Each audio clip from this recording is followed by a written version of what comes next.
There is one night every August when America goes outside and lies down in the grass. Maybe you have done it. Blankets in the backyard. Kids up past their bedtime. Everyone on their backs waiting. And then somebody gasps because a line of white fire has just crossed the sky. Then another. Shooting stars. Dozens of them. An hour. Raining down out of the northeast. The news calls them the Perseids. Most people never ask what that word means. It is a man's name. Perseus. The falling stars pour out of his constellation. And he is not up there alone. Look around him and you will find his wife. His mother-in-law, chained to her chair. His father-in-law, the sea monster that almost took everything from him. The winged horse that was born on the worst night of his story. One entire family, kept together in the northern sky. The only family the Greeks ever buried side by side among the stars. And in the hero's raised hand there is a severed head. And in that head there is a star that blinks. It dims and brightens. Dims and brightens. Slow as breathing. The old world watched it wink for centuries and called it the demon star. It is blinking right now. Tonight. Over your roof. Before you sleep. I want to show you one more picture. A summer afternoon. Thousands of years ago. In a Greek town called Larissa. A crowd at the games. A discus has just left the hand of the greatest hero of his age. And it is hanging in the sunlight. Turning. And it is about to drift off course. Somewhere in that crowd stands an old man who has spent his whole life running from the young man who threw it. Hold the discus right there. Do not let it land yet. The story of why it cannot miss began long before the thrower was born. In a city called Argos. With a king, a question, and an answer no one should ever have to hear. Get comfortable. We're going in. Every version of this story starts with a man climbing a mountain to ask about the future. So let's climb it with him. His name was Acrisius, and he was king of Argos, one of the oldest and proudest cities in all of Greece. You have been to Argos before. If you have traveled with us, you have stood on the hillside above that plain, among the olive groves and the pale stones, in the oldest sanctuary of the Queen of Heaven herself. That is the city this man ruled. Good land, deep wells, strong walls, a line of ancestors running back to a river god. Acrisius had everything a Greek king was supposed to want, except the one thing that made all of it mean anything. He had no son. He had a daughter, Danae, and by every account she was the light of the palace.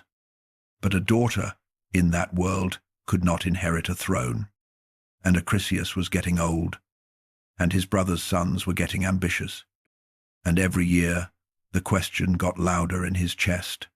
So he did what powerful men in that world did when the future would not show itself. He went to Delphi. Picture the road up. It winds along the flank of a mountain called Parnassus. High country, eagles turning in the thermals, and the valley dropping away below until the whole world looks small and manageable, the way kings prefer it. At the top, wedged into the cliffs, stood the sanctuary of Apollo, the god of light and truth, and inside its temple, seated on a bronze tripod over a crack in the living rock, was the most famous woman in the ancient world, the Pythia, the oracle. Vapors rose out of the earth around her, and when she spoke, the Greeks believed. The god was speaking through her, and her answers made and unmade kingdoms. Kings came up that mountain with one kind of question, and the mountain sent them home with another kind of answer. That was the oldest joke at Delphi, if you can call it a joke. The god of truth never lied. He also never told you the part you actually asked about. Acrisius stood in the smoky dark of that inner chamber and asked his question. Will I have a son? Will there be an heir for Argos? Silence, the accounts suggest. And then the answer came, and it ignored his question completely. And it went like this: no son for you, but your daughter will have a son, and her son will kill you. That was all. No timeline, no method, no advice. The oracle had a way of handing a man a sentence with all the important words missing. And this sentence was missing every word except the ones that mattered least to the god and most to the man. Your daughter's son will kill you. Now watch Acrisius come back down the mountain. Because the man coming down is not the man who went up. The man who went up was a king with a problem every kingdom has: an empty cradle in the succession. The man coming down has a new problem, and it lives inside his own house, and it eats at him with every switchback of that long road home, somewhere on that road. And no poet ever marked the exact spot. A father performed the oldest bad arithmetic in the world. He subtracted his love for his daughter from his fear for his life, and he looked at what was left. Understand something about how these prophecies worked, because the whole night turns on it. A Greek oracle was not a warning. A warning is useful. A warning says, the bridge is out. Take the other road. An oracle just told you where you would end up, and it never once told you which road put you there. And so every man who ever received one had a choice that was not really a choice. He could live his life, or he could spend his life driving in the dark, swerving away from a crash the map had already printed. You have watched a king face this exact sentence before, in another story. On another night, a titan named Cronus heard that one of his children would replace him, and he solved it by swallowing them, honor by own, as fast as they were born. You know how that worked out for him. The children came back. The prophecy kept its appointment. The swallowing turned out to be the road that led there. Acrisius did not know that story. Acrisius was living inside his own, which is the one place a man can never see clearly. He arrived home at evening. The palace at Argos glowed with lamps the way it always did, and dinner was laid, and his daughter came to meet him at the door, because she had missed him, because he had been gone for weeks, because that is what daughters do. Danae, young, unmarried, glad to see her father, standing in the doorway with the light behind her. And here is the moment this chapter exists for. So stand close and watch his face. He looked at her, and for the first time in his life, he did not see his daughter. He saw a door. The one door in the world that the thing which would kill him had to walk through. Every suitor who ever glanced at her, every festival she ever danced at, every ordinary spring of her ordinary young life was now in her father's eyes. A crack in his defenses. She had not changed at all between his leaving and his coming home. She had only been reclassified. He said nothing that night. The way men say nothing when the worst idea of their lives is still assembling itself in the dark. He ate his dinner. He answered her questions about the journey, and somewhere behind his eyes, a construction project was already underway. There is a question I want to leave hanging over this whole story. The way the Discus is still hanging over that crowd in Larissa. Nobody in Argos ever asked it out loud, and Acrisius least of all. The question is this: the oracle said what would happen. It never said why. And in all the years he spent building his defenses, it seems never to have crossed the king's mind that the why might not exist yet, that the reason his grandson would one day be standing over him might be something Acrisius himself had not done yet, and was, at that very dinner table, just beginning to do. The lamps burned down, the palace slept, and in the morning, the king of Argos sent for his builders, and told them he wanted a room that nothing could get into, and he did not tell them it was for his own child. I want you to do something before this chapter begins. And it will feel familiar if you have traveled with us before, because another story asked you to do it once for another girl in the dark. Look at the room you are lying in. Even now, at night, it is full of quiet information. The window is a paler square. The door is a line of shadow. If you got up, you could walk out. You will not. You are comfortable, but you could. And that fact sits underneath your comfort like a flaw. The door works. That is the whole difference between a bedroom and a cell. The furniture can be identical. Now take the door away, and I will tell you what Acrisius built. His builders dug down, below the courtyard of the palace, into the packed earth of Argos, and there they made a chamber. The old accounts differ on the details, the way they always do. Some remembered it as a tower of bronze, and later tellers liked that image, a gleaming spike with a girl at the top. But the tradition that feels oldest, the one most of the ancient tellers kept, put the room underground. Walls of bronze, a ceiling of bronze. Bronze. Because bronze does not rot like wood or crack like stone. Because bronze is what they made shields out of. And this room was exactly that. A shield, built by a king, to be worn not on his arm, but over the entire life of his daughter. High in the ceiling, they left one opening, narrow, barred, for air and light and the lowering of food. And when it was finished, Acrisius walked his daughter down the steps himself, and the accounts give us no speech for either of them. And I have always thought the silence is the truest thing in the scene. What is there to say? He may have told her it was for her protection. Jailers have said that before. He may have believed it. Jailers have done that before too. The door closed, and the reign of the strangest prisoner in Greece began. The prisoner whose crime had not been committed, whose criminal had not been born, whose sentence had no end written on it anywhere. Now, it would be easy to rush past this room on the way to the famous parts of the story. Almost every telling does.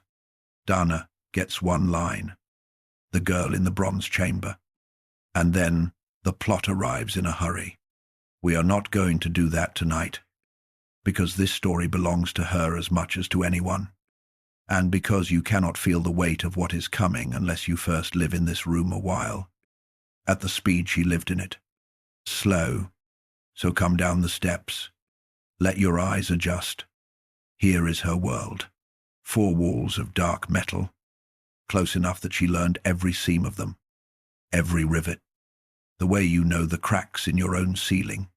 A bed, a lamp, and up in the ceiling, that one small square of sky. So far away, it might as well have been a painting of a window rather than a window. Bronze does strange things, and she came to know all of them. When rain fell on the courtyard above, the whole room rang. Softly, a great, low bell struck by 1,000 tiny hammers, and she would lie in the dark inside the sound. In summer, the metal held the heat like a closed oven, and she lived slow and quiet through the middle of the day. In winter, the cold came off the walls in a way she could feel from the center of the room, and the lamp flame stood absolutely still, because no draft ever moved down there. Nothing moved down there. That was the design working as intended. She measured her life in the little square of light. It arrived on the floor in the morning, a bright coin on the dark metal, and it slid across the room through the day, up the wall, and went out. She knew the seasons by the angle of it. She knew the weather by the color of it. Grey coin, rain coming, gold coin, a beautiful day happening somewhere. For other people, on the other side of the ceiling, sounds came down the shaft too. And this is the detail I most want you to carry out of this chapter. She could hear Argos, faint, filtered, far away, but real. Cartwheels on stone, a dog barking at something, vendors calling in the market on festival mornings, and music. Sometimes, in the evenings, when there was a wedding in the town, the pipes and the singing carrying across the rooftops and down through the bars to a girl who stood under the opening with her face turned up, listening to a party the world was throwing without her. The town went on being a town. It had simply closed over her the way water closes over a stone. Guards changed their watch above at set hours, and their footsteps were her clock. Food came down on a rope. Her mother, in some tellings, a woman named Eurydice, was permitted visits, and a servant or two. And then the visits thinned, the way visits do. This is a thing about walls that every prisoner learns, and no builder ever plans. Walls do not just keep a person in. They slowly convince the world outside that the person has already ended. Out of sight is a kind of grave, even when the food still goes down the shaft every morning. And Acrisius, slept well, or told himself he did, understand the deal he believed he had struck, because the belief is the engine of everything ahead. He had not harmed her. He said so to himself. We can be sure. In the small hours when kings audit their own accounts, her room was dry, her food was good. No man could reach her, which meant no sun could come from her, which meant the future was sealed shut like the room itself, and everyone got to live. He had beaten the oracle without spilling one drop of family blood. It was, if you looked at it from exactly one angle, and he made sure to always look from exactly that angle, an act of mercy. The word in the old world for what he actually did has not softened in 3,000 years. He buried her. He buried his own daughter alive under his own house with the lamp lit, and he called the lamp his kindness. Time passed. That is an easy sentence to say, and a hard one to live. So let it cost something. A year in that room. Another. The coin of light crossing the floor some hundreds of times. The rain ringing the bronze through some autumns. The wedding music drifting down on some spring evenings, while a young woman stopped being quite so young in the dark. 10 steps by 10 steps, under a city that was forgetting the sound of her voice. She did not break. I want that, said plainly, because the story is about to be crowded with gods and monsters, and it would be easy to lose her in the noise. Everything her son will ever be starts here, in the endurance of a woman who was given 4 bronze walls and a square of borrowed daylight, and somehow kept herself alive inside them. You have met one other soul in these stories who grew up in a sealed dark and walked out with her spine intact. And that one came out a queen. Keep the comparison somewhere quiet. This family of stories talks to itself. And then one night, the coin of light broke its own rules. She was lying in the dark. Past midnight, the lamp out, the guard's last footsteps, long faded, when the room began, very faintly, to glow. She thought first of the moon, but she knew her ceiling square the way you know a face, and the moon had never reached that angle, and the moon had never been this color. The light coming down the shaft was gold, warm gold, deep gold, gold, like the inside of a lamp flame, and it was getting brighter, and it was falling. That is where we have to leave her tonight, standing up from her bed in a buried room, watching gold come down through the one opening in her world like slow rain, with her whole ruined life about to turn over. What was arriving, and what it changed, and what it cost, belongs to the next chapter. But before we go, look one last time at the king, asleep upstairs, satisfied, certain, his future locked in a metal box under his feet. He had thought of everything. He had guarded against every man in Greece. No one had told him that the thing he should have been guarding against was already older than Greece, and did not use doors. The Greeks told this next part very carefully, and I am going to tell it the way they did. The oldest accounts spend almost no time on it. A line, sometimes two. Zeus came to Danae as a shower of gold, and she conceived a son. The poets who came later could not resist painting it up, and the painters who came after them could resist even less. And by the time the story reached the museums of Europe, there were whole galleries of that bronze room glowing. But the old tellers kept it short, and I think they kept it short out of a kind of respect, because some moments in a story are load-bearing, and you do not hang decorations on a load-bearing wall. So here is what happened, told at the speed of the light itself. The gold came down the shaft the way dust comes down a sunbeam, slow, unhurried, filling the air of the room until the room had no dark left in it. It did not flash. It did not burn. The accounts never describe a figure, a face, a voice, and neither will I. What came down into that buried room was presence. The way warmth is presence. The way the smell of rain is presence. And the girl who had spent years learning every shade of light her ceiling square could offer stood in the middle of a light that had never been on the menu. And she understood, without one word being spoken, that the visitor was not from Argos. You know who it was. Everyone in Greece knew who it was. And if you have traveled with us before, you know his methods so well by now that you could teach the course yourself. You have watched him arrive as a cuckoo shivering in the rain, timed to a kind heart. You have watched him arrive wearing a husband's face, timed to a faithful wife. He studied the target, always, and he came as the one thing the target could not refuse. So study the target the way he did. A girl in a sealed bronze box.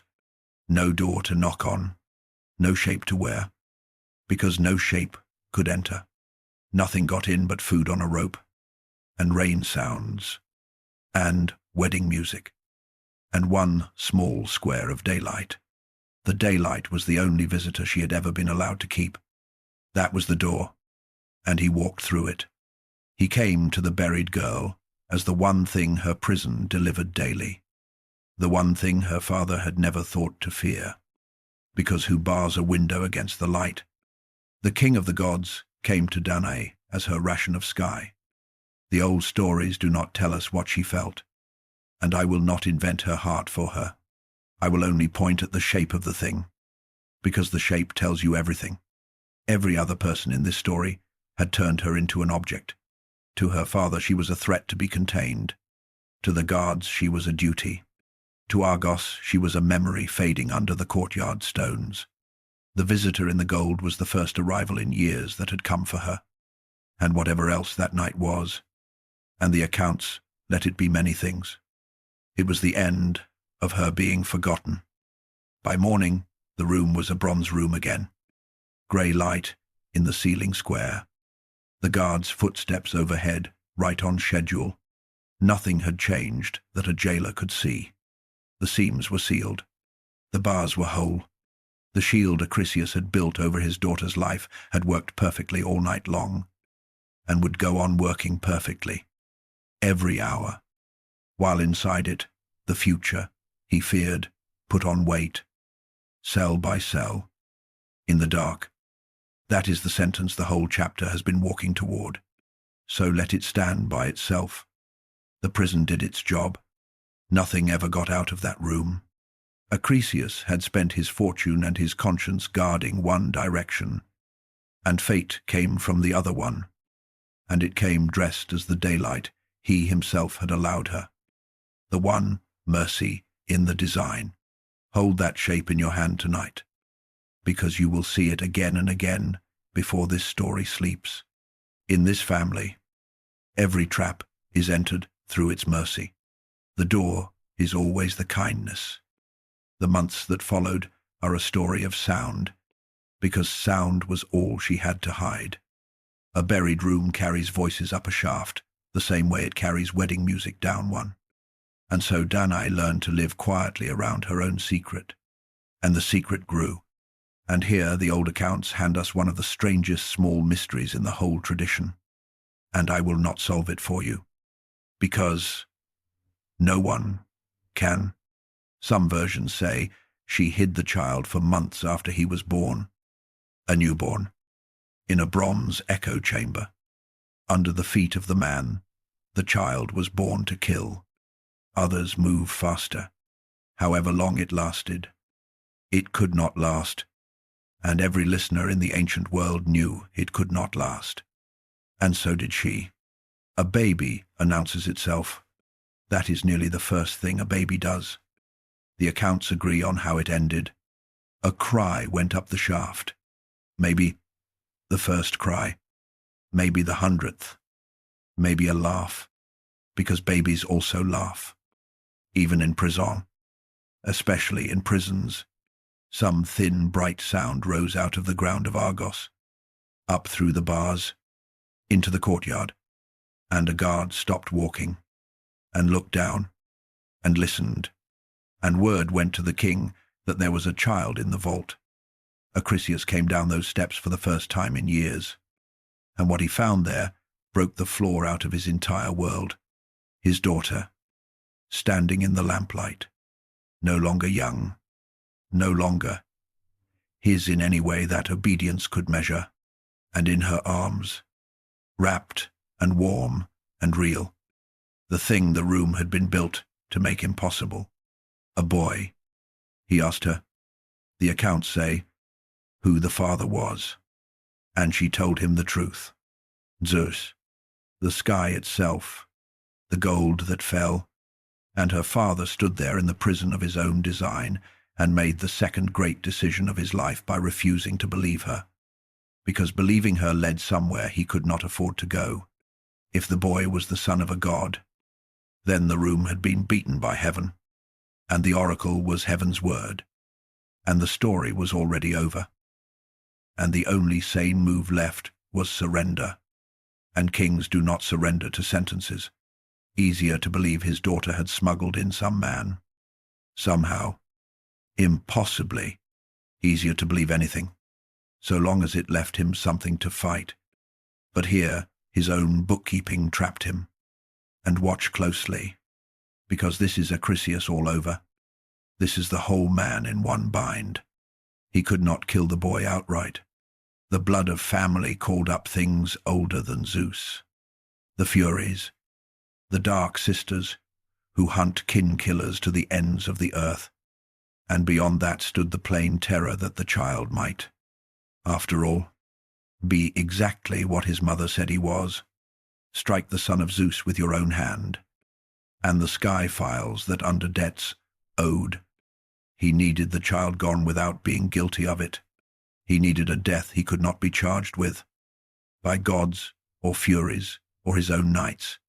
He needed, and I want you to hear the full coldness of this, a way to kill his family that left his hands clean enough to keep shaking hands with heaven. He was a king with a coastline. It came to him quickly. There was a carpenter in Argos, and one morning the palace gave him work, and the work was strange.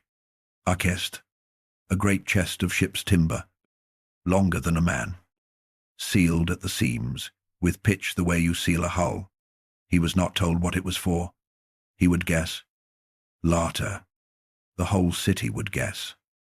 And the carpenters of Greece would tell this story against their own trade for 1,000 years. The story of the man who built the box and did not know it. They came for Danae and her son on a grey day, and they walked them down from the palace to the cliffs, and the chest stood open on the rocks, with the sea moving underneath. The Greeks had a name for what Acrisius was doing, because he was not the only king who ever did it. You expose the child. You do not cut. You do not strangle. You carry the problem to a mountainside or a riverbank or a shore, and you set it down, and you walk away, and whatever happens next is filed under the will of the gods. If the child dies, the wilderness did it. If the child lives, well, No king ever planned seriously for that clause.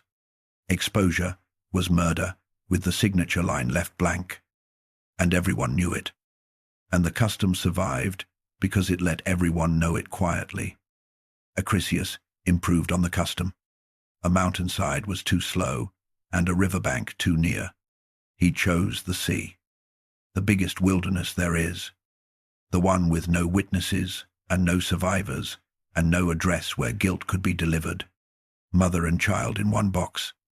Pushed off the edge of the kingdom, he would tell himself, the sea would decide. That was the whole design of his conscience. He handed the murder to the water so that his own hands could stay dry. And the water took the delivery. And the water signs for nothing. The accounts give us one glimpse of Danae at the cliff edge. And it is only this, that she pleaded, and that it changed nothing. Then she climbed in, and they handed her the boy, and the lid came down. And the last thing she saw of her country was a ring of faces on a rock, her father's among them, already rehearsing the story he would tell himself at dinner. And the chest went into the sea. Now come inside, because the rest of this chapter happens in the dark, and it is the reason this story has lasted 3,000 years. Total blackness. You have visited a darkness like this once before with me. Inside a sealed bronze room, and she is the same woman, and I want you to feel the awful rhyme of it. Her father had built her one windowless box, and she had survived it, and now his mercy had graduated her into a second one, smaller, colder, and moving. Under her the timber lifted and dropped with the swells. Through the wood came the sound of the sea working at the seams, patient, unhurried. A landlord trying every key on the ring. Water found the joins and came in as spray, fine as breath, and the dark smelled of pitch and salt, and there was no coin of light on any floor now, no wall to learn, nothing to count but the waves, and the waves do not keep count of themselves. Somewhere out there the weather turned, the swells grew tall, and the chest rode up faces of black water and dropped down the far side, and every drop landed like a fist on a drum, and a grown woman braced her back against ship's timber in the middle of the sea at night with her whole world in her 2 arms, and the baby slept. That detail is not mine. It is nearly the oldest thing in this entire story. A poet named Simonides, singing 500 years before the Common Era, left us a song of Danae in the chest, and it is one of the treasures of Greek poetry. And in it the storm is raging, and the salt is in her hair, and she looks down at her son, and he is sleeping, deep asleep, sea asleep, the way only babies sleep, his face slack and easy against the wet wool of her cloak. Storm ignored, doom ignored, the whole catastrophe of his first weeks of life dismissed like a rumor. She speaks to him in the song. You sleep, she says, wondering at him, all this around us, and you sleep. And then Danae, daughter of a king, granddaughter of kings, prisoner of one box and now of another, does the thing that turns her from a victim in someone else's story into the first hero of this one. She sings to him. She asks the storm to be quiet. She asks the sea to sleep. She asks the whole measureless disaster of that night, so far past anything her arms can fight, to lower its voice so the baby can rest. And she asks it the way mothers ask, which is to say, she does not really ask. She instructs, in a whisper, with no power on earth behind her, and total authority in her voice. Sleep, small one, she tells him. Sleep, sea, let the storm be mine. Somewhere behind your eyes you already know that song. Every human being knows it. It has no fixed words, and it has been sung over every cradle in every language on earth. In hospital rooms and bomb shelters and cars pulled over on the shoulder at 3 in the morning. wherever an adult who is terrified decides that the terror stops at their own skin and goes no further. Not 1 inch further. Not tonight. That is the oldest human magic there is. And the Greeks knew exactly what they were doing when they put it in a wooden box on the open sea and let it float. The strongest thing in this whole story of gods and monsters is not going to be the sword or the winged sandals or even the terrible head in the bag. It is this, right here. A voice in the dark telling the sea to hush. Everything the boy becomes gets built on the fact that the first thing he ever slept through was the end of the world. Held by someone who refused to let it in. The storm passed. Storms do.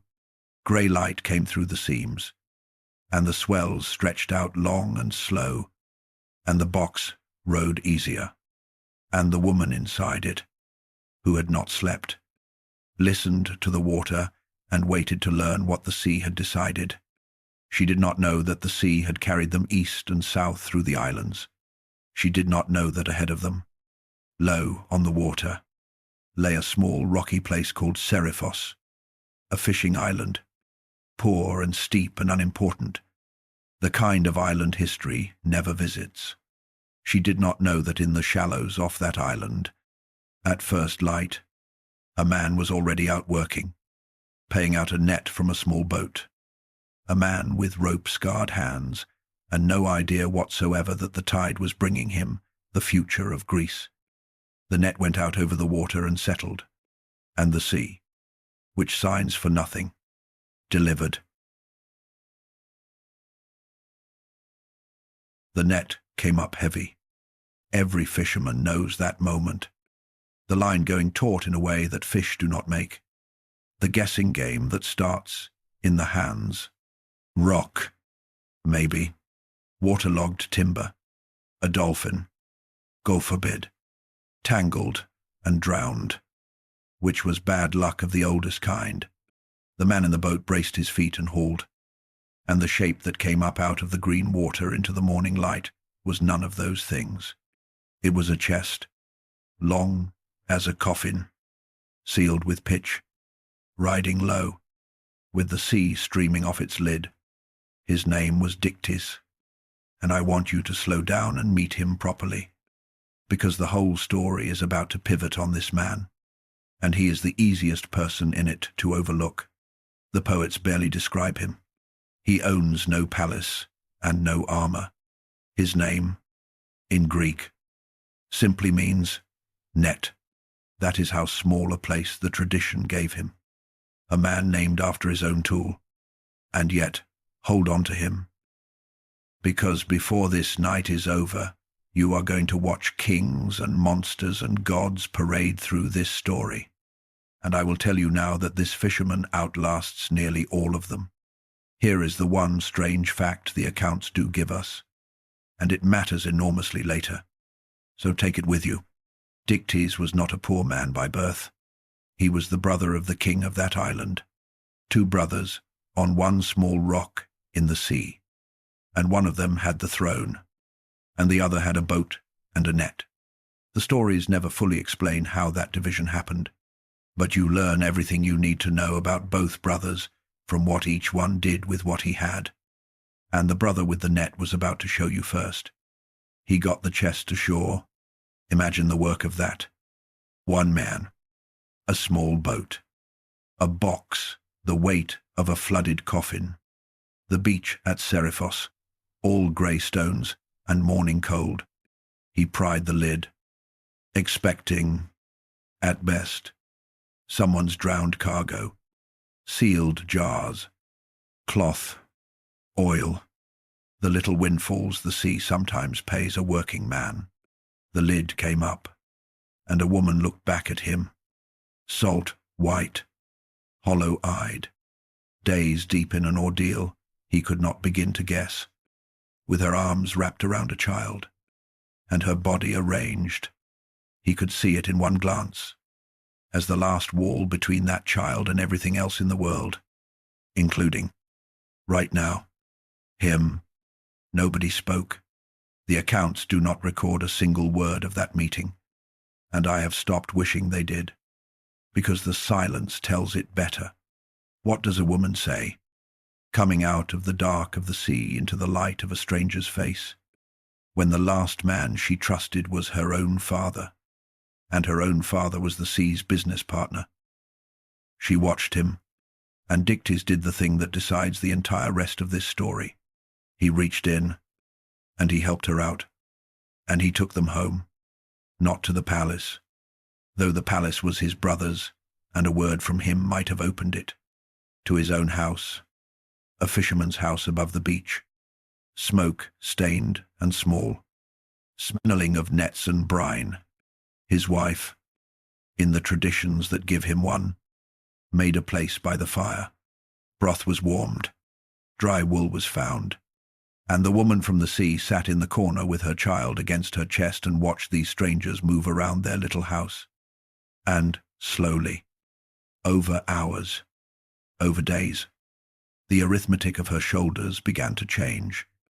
He never asked the questions he had every right to ask. That is the detail the old tellers passed down with something like wonder.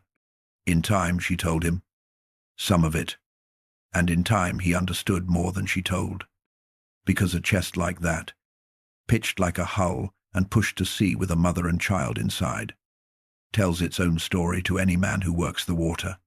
Somebody royal had wanted these two dead and had lacked the stomach to do it plainly. That knowledge was dangerous to hold. He held it anyway, and said nothing, and mended his nets. I promised you, at the start of this night, that we would keep a kind of ledger, the way we kept one once for a queen. So enter this in it, and draw a line under it, because the accounting here is worth the whole chapter. 2 kings had now handled this child. One built a bronze vault to prevent his existence, and one shipped him to sea in a box to erase it. Then the child washed up in front of the poorest man in the story. The one man with nothing to fear from prophecies because nobody bothers to prophesy about fishermen. And the poor man looked at the most dangerous baby in Greece and saw a baby, and fed it. The kindness of one fisherman, set against the fear of 2 kings. Hold the weight of those in either hand tonight. The story has already decided which one it believes in, and it will spend the rest of the night proving it. And so the strangest childhood in Greek myth unfolded in the most ordinary place imaginable, and the years that follow are the happiest stretch of this whole tale. So let them breathe. The boy grew up on the beach. Danae named him Perseus, and Seriphos raised him. And Seriphos was a hard teacher with clean lessons. He learned the sea first, the sea that had tried him as an infant and been refused. He learned to swim in the very water that had been meant for his grave. And I doubt anyone told him that for years. And I like to imagine the day his mother finally did, watching her half-grown son come up the beach, shaking the water out of his hair, alive, brown, laughing, entirely unaware he was performing a victory lap. He learned rope and knots and the reading of weather. He learned to haul, to bail, to mend, to wait, which is the fisherman's deepest art, and will one day, in a grey country at the edge of the world, save his life. Though neither he nor Discus could know that a lesson about patience over a torn net was going to matter in a cave full of sleeping monsters. He grew tall on fish and barley. He got the kind of strength working boys get, not sculpted, useful. And, from Discus, he learned the thing no palace could have taught him, the thing that separates him from every king in his own story. He learned what a good man looks like at close range, on ordinary days, over years, a man who had been passed over for a throne and did not let it curdle him, a man who did the decent thing reflexively, at cost, without an audience. Danae watched her son grow, and she also watched the island, because women who have been betrayed by their own houses never fully stop watching. Seriphos was small, on a small island. Everything is seen eventually, and she was seen. The years had taken nothing from her that mattered. The woman who walked the shore road to the market, straight-backed, sea widowed as far as anyone knew, with her silent history and her half-divine son, was noticed, and noticed again, and word of her moved up the hill, the way word always moves on small islands, toward the big house, toward the brother who had the throne.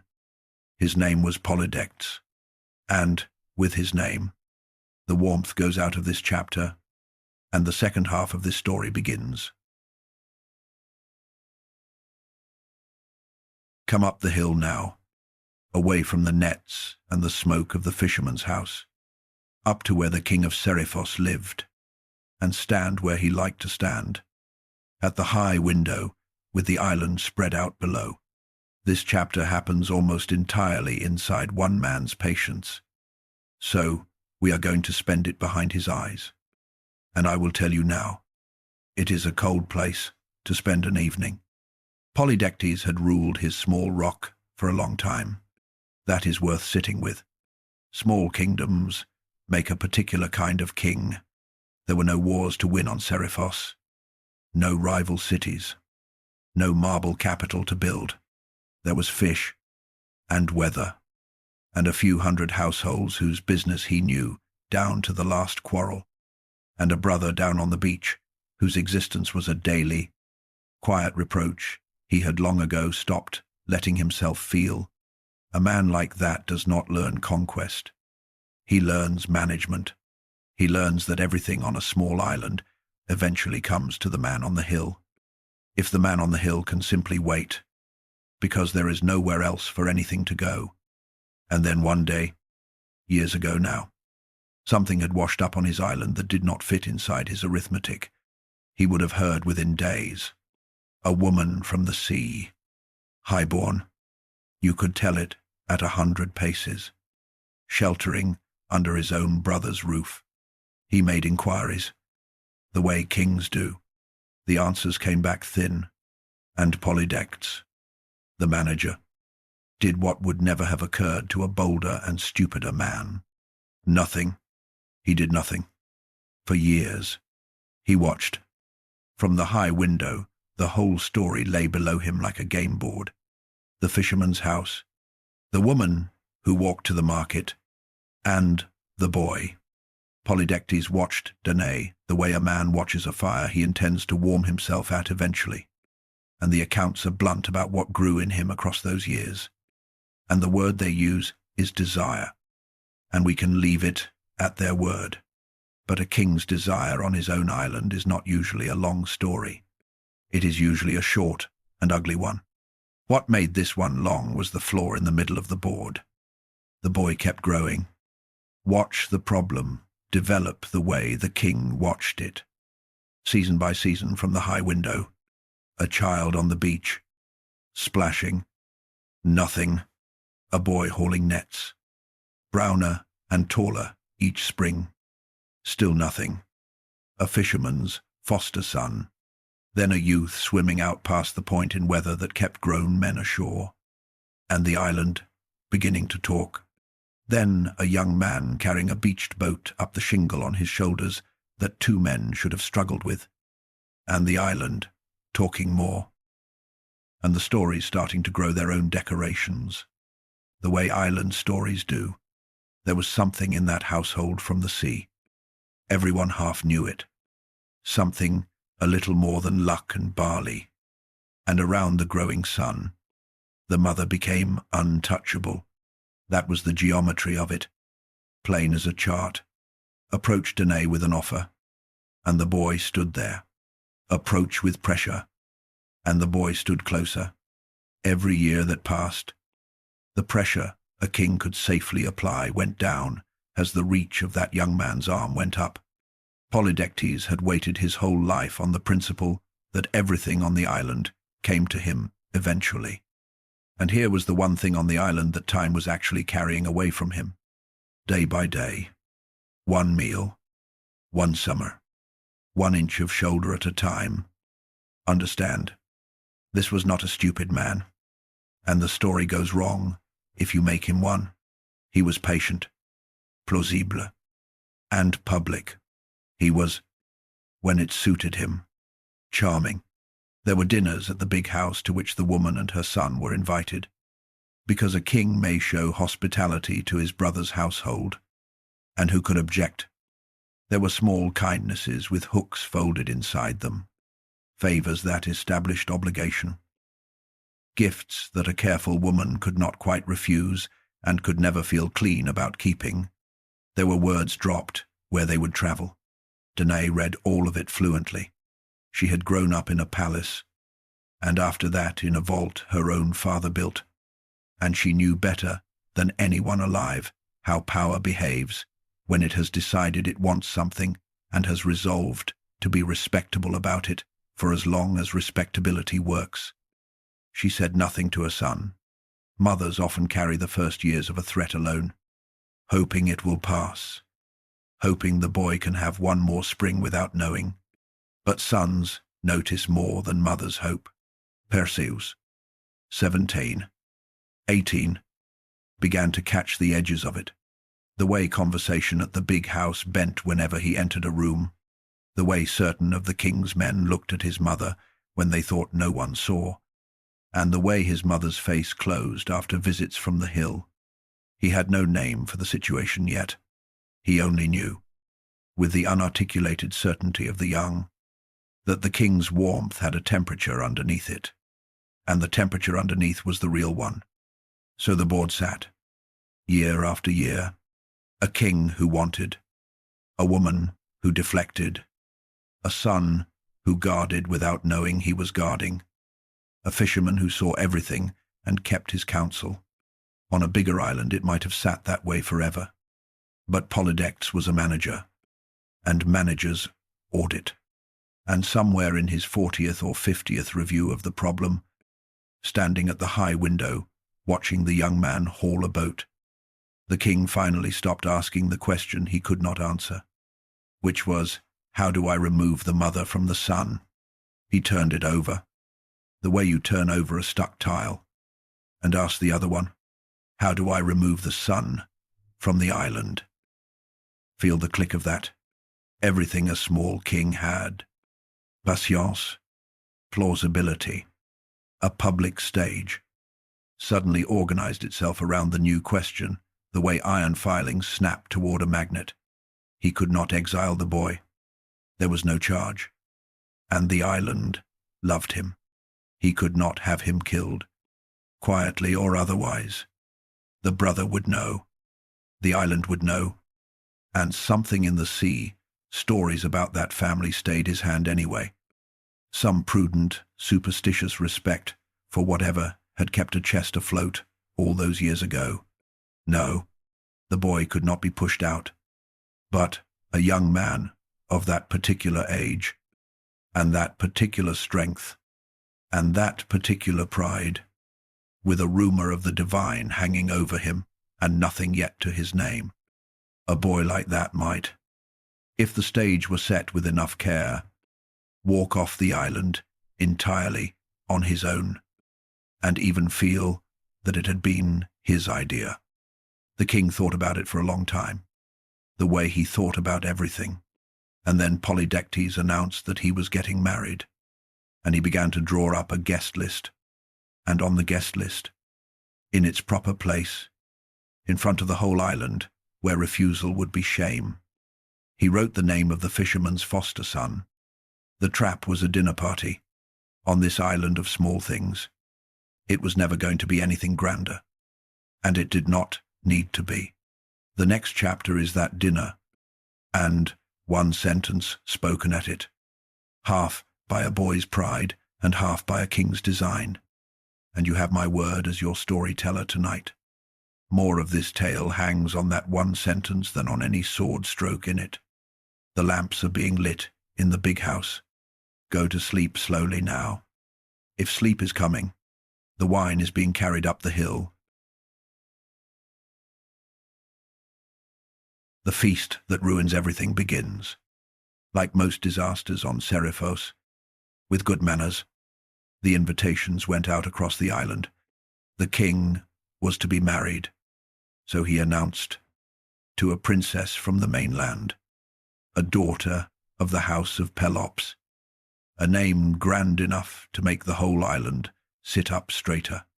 And there was a custom for such occasions, old and respectable. Each guest at the betrothal feast would bring the king a gift, and the gift was set by tradition. And the tradition, said horses, a horse from every man. It was the kind of custom that sounds fair and lands like a blade, because a horse was wealth, real wealth. And everyone on that island knew exactly who owned horses and who owned nets. Stand in the doorway of the big house that evening and watch the guests arrive. Landowners, ship owners, the men of substance from the island's few good valleys, each one announcing his gift, each announcement a small public measurement of the man who made it. And into that room, because refusal would have shamed the house that raised him, came a young man of about 18 with salt still in his hair, wearing his best, which was not much, owning, in the whole world, approximately nothing.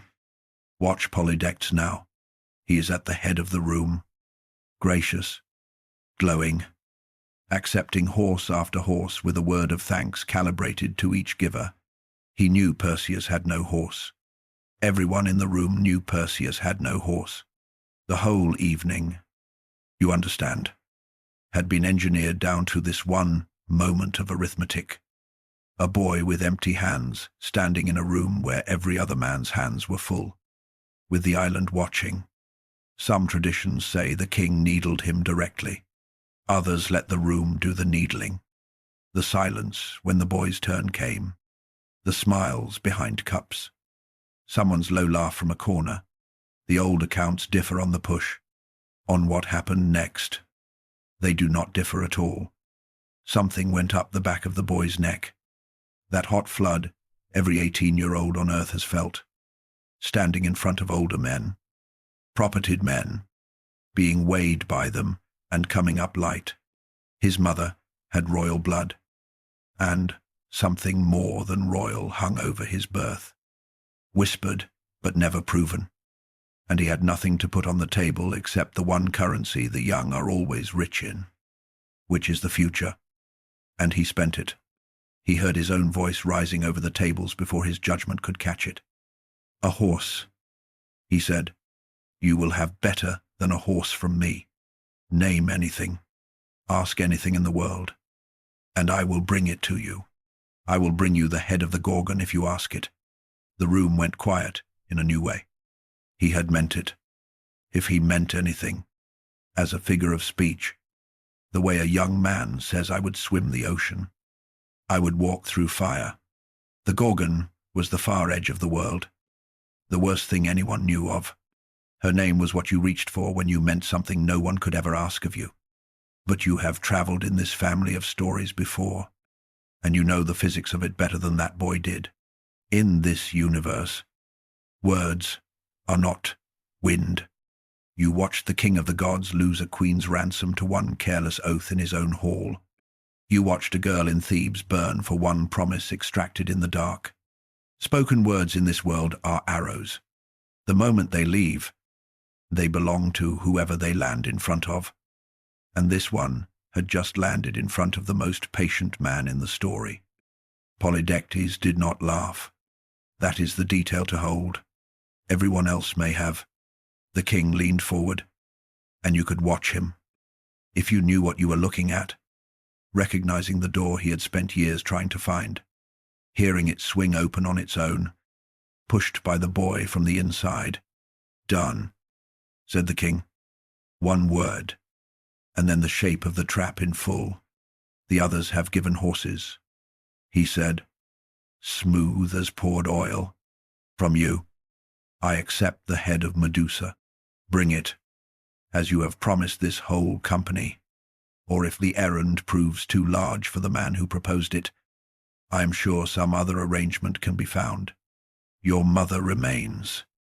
After all, under my protection. There it was, laid on the table in front of the whole island, wrapped in courtesy so tight that no man there could name the threat inside it, and every man there could feel it. Perseus stood in that room and understood.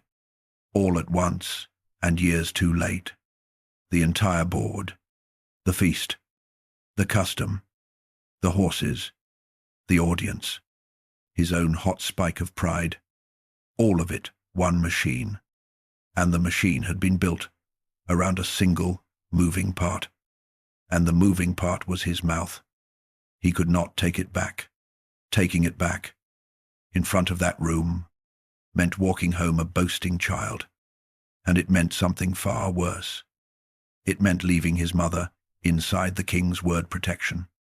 A word that had sounded, in the king's mouth, exactly like a hand closing. So he did not take it back. He straightened, the accounts say, and he agreed.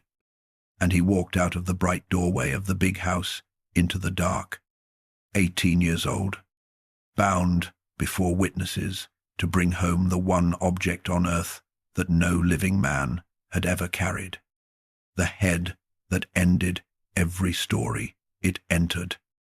You have heard what oaths do to gods in these stories. Now you have watched what a boast does to a boy.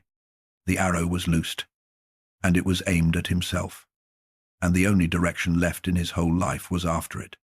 He walked the shore that night, alone, the way you do when you have just heard your own future snap shut, down at the dark water's edge, the island asleep behind him, the sea in front of him running out to an edge of the world he was now sworn to visit, somewhere behind him on the hill. A king slept well for the first time in years. Either the sea and the Gorgon would finish what a wooden chest had started, or, and Polydectes truly believed this was impossible, the boy would be gone a very long time. The king could not lose, and the boy stood at the waterline with the cold coming up through his feet, and did the only honest thing there was left to do. He despaired. He went to the end of the island.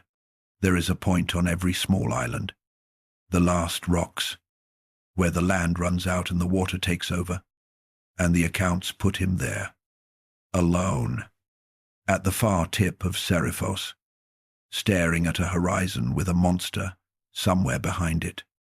Take the measure of his situation, because he took it, all night. He did not know where the Gorgons lived. No one knew. That was the point of them. They lived past the edge of the maps, in a direction sailors did not sail. He did not know how to fight one, because no one had ever fought one and lived to publish. He knew only what every child in Greece knew. The one fact, the whole legend, in a sentence. You look at her, and you never move again. Stone, not killed. Exactly. Stopped. A man became his own grave marker, standing wherever his last sight caught him. How do you even raise a sword against a thing you cannot look at? Swing blind. Every instinct a fighting man owns runs through his eyes. It was like being asked to swim without touching water. The task was not merely hard. It was built out of a contradiction, sealed at every seam. Exactly like a certain bronze room, exactly like a certain wooden chest. His grandfather's family had a genius for impossible boxes, and here was the third one, and he had climbed into this one himself, with his own mouth.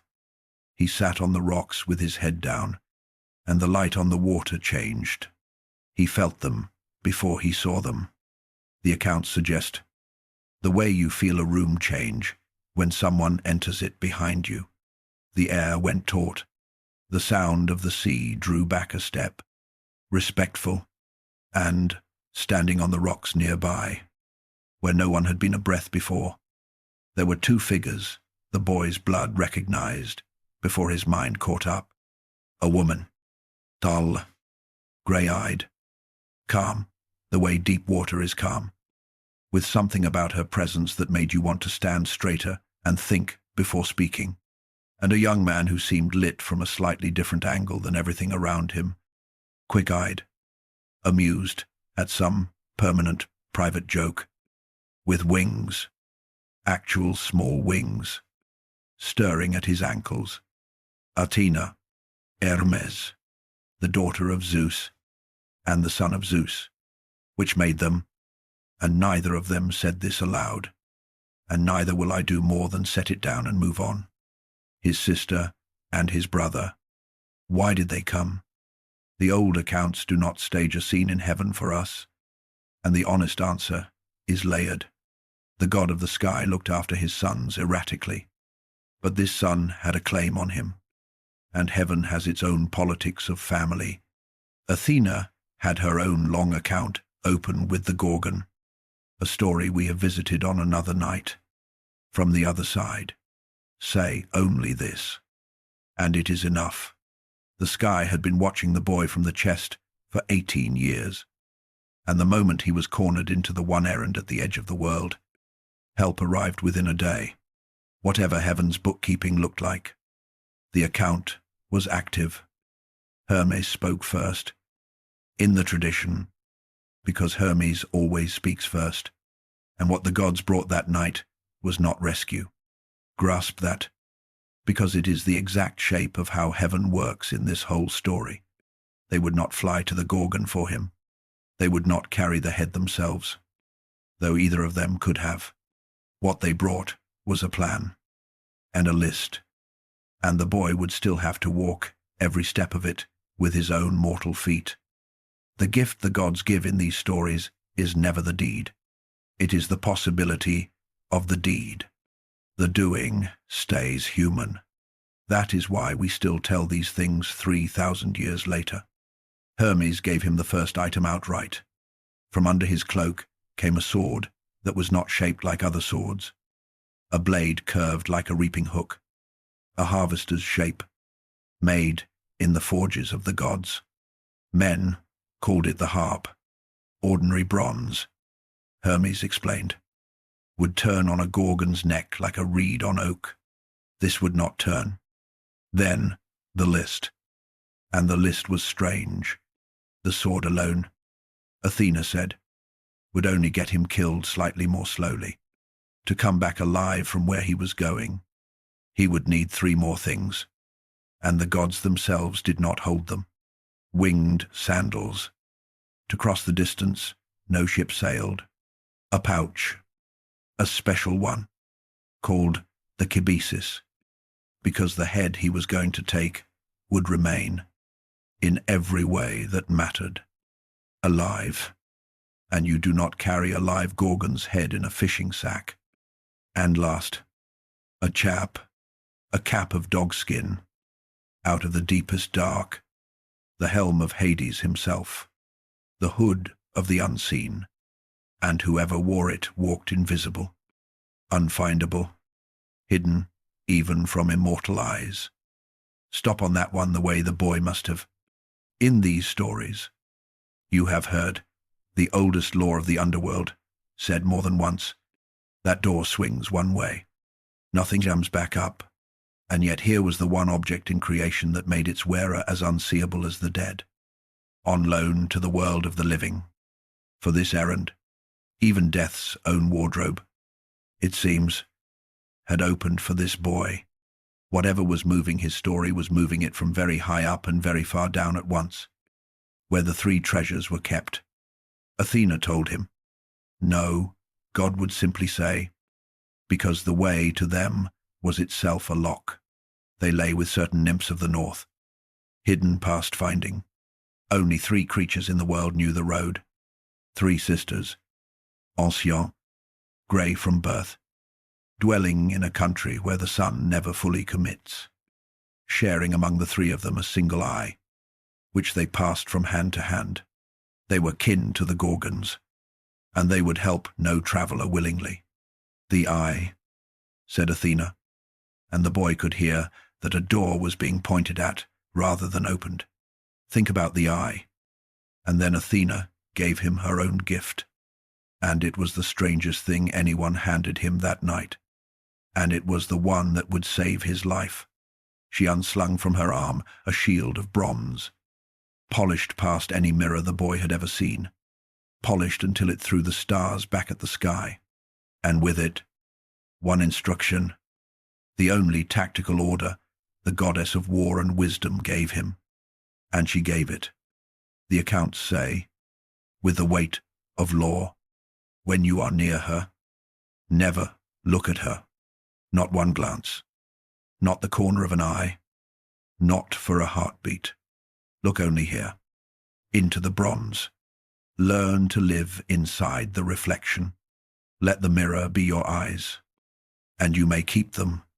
Then they were gone, the way such visitors go, between one wave and the next. And the boy stood alone at the end of his island, holding a curved sword and a polished shield, with the whole grey north between him and 3 old women who shared one eye. He looked down into the bronze, and the first face the shield ever showed him was his own, 18, and frightened, and lit by starlight. And that was fitting, though he could not know it yet. Everything the gods had handed him that night was a lesson wearing the shape of equipment. Sandals, so his feet need never touch the road. A cap so no eye could touch him. A mirror so his gaze need never touch her.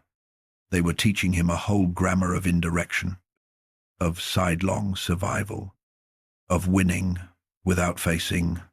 He was young, and he thought he had been given weapons. He had been given a way of moving through the world. It would take him the rest of the story to learn how much of the world it worked on. In the morning, he said his goodbyes, and they cost more than the sea ahead of him.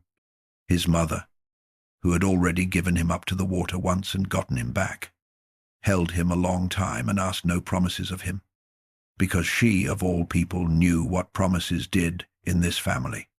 And Discus, the old fisherman, walked him down to the shore the way he had walked him 10,000 mornings, and gave him whatever a poor man gives: bread, a knife, a word or two, and watched him go, the way fathers watch.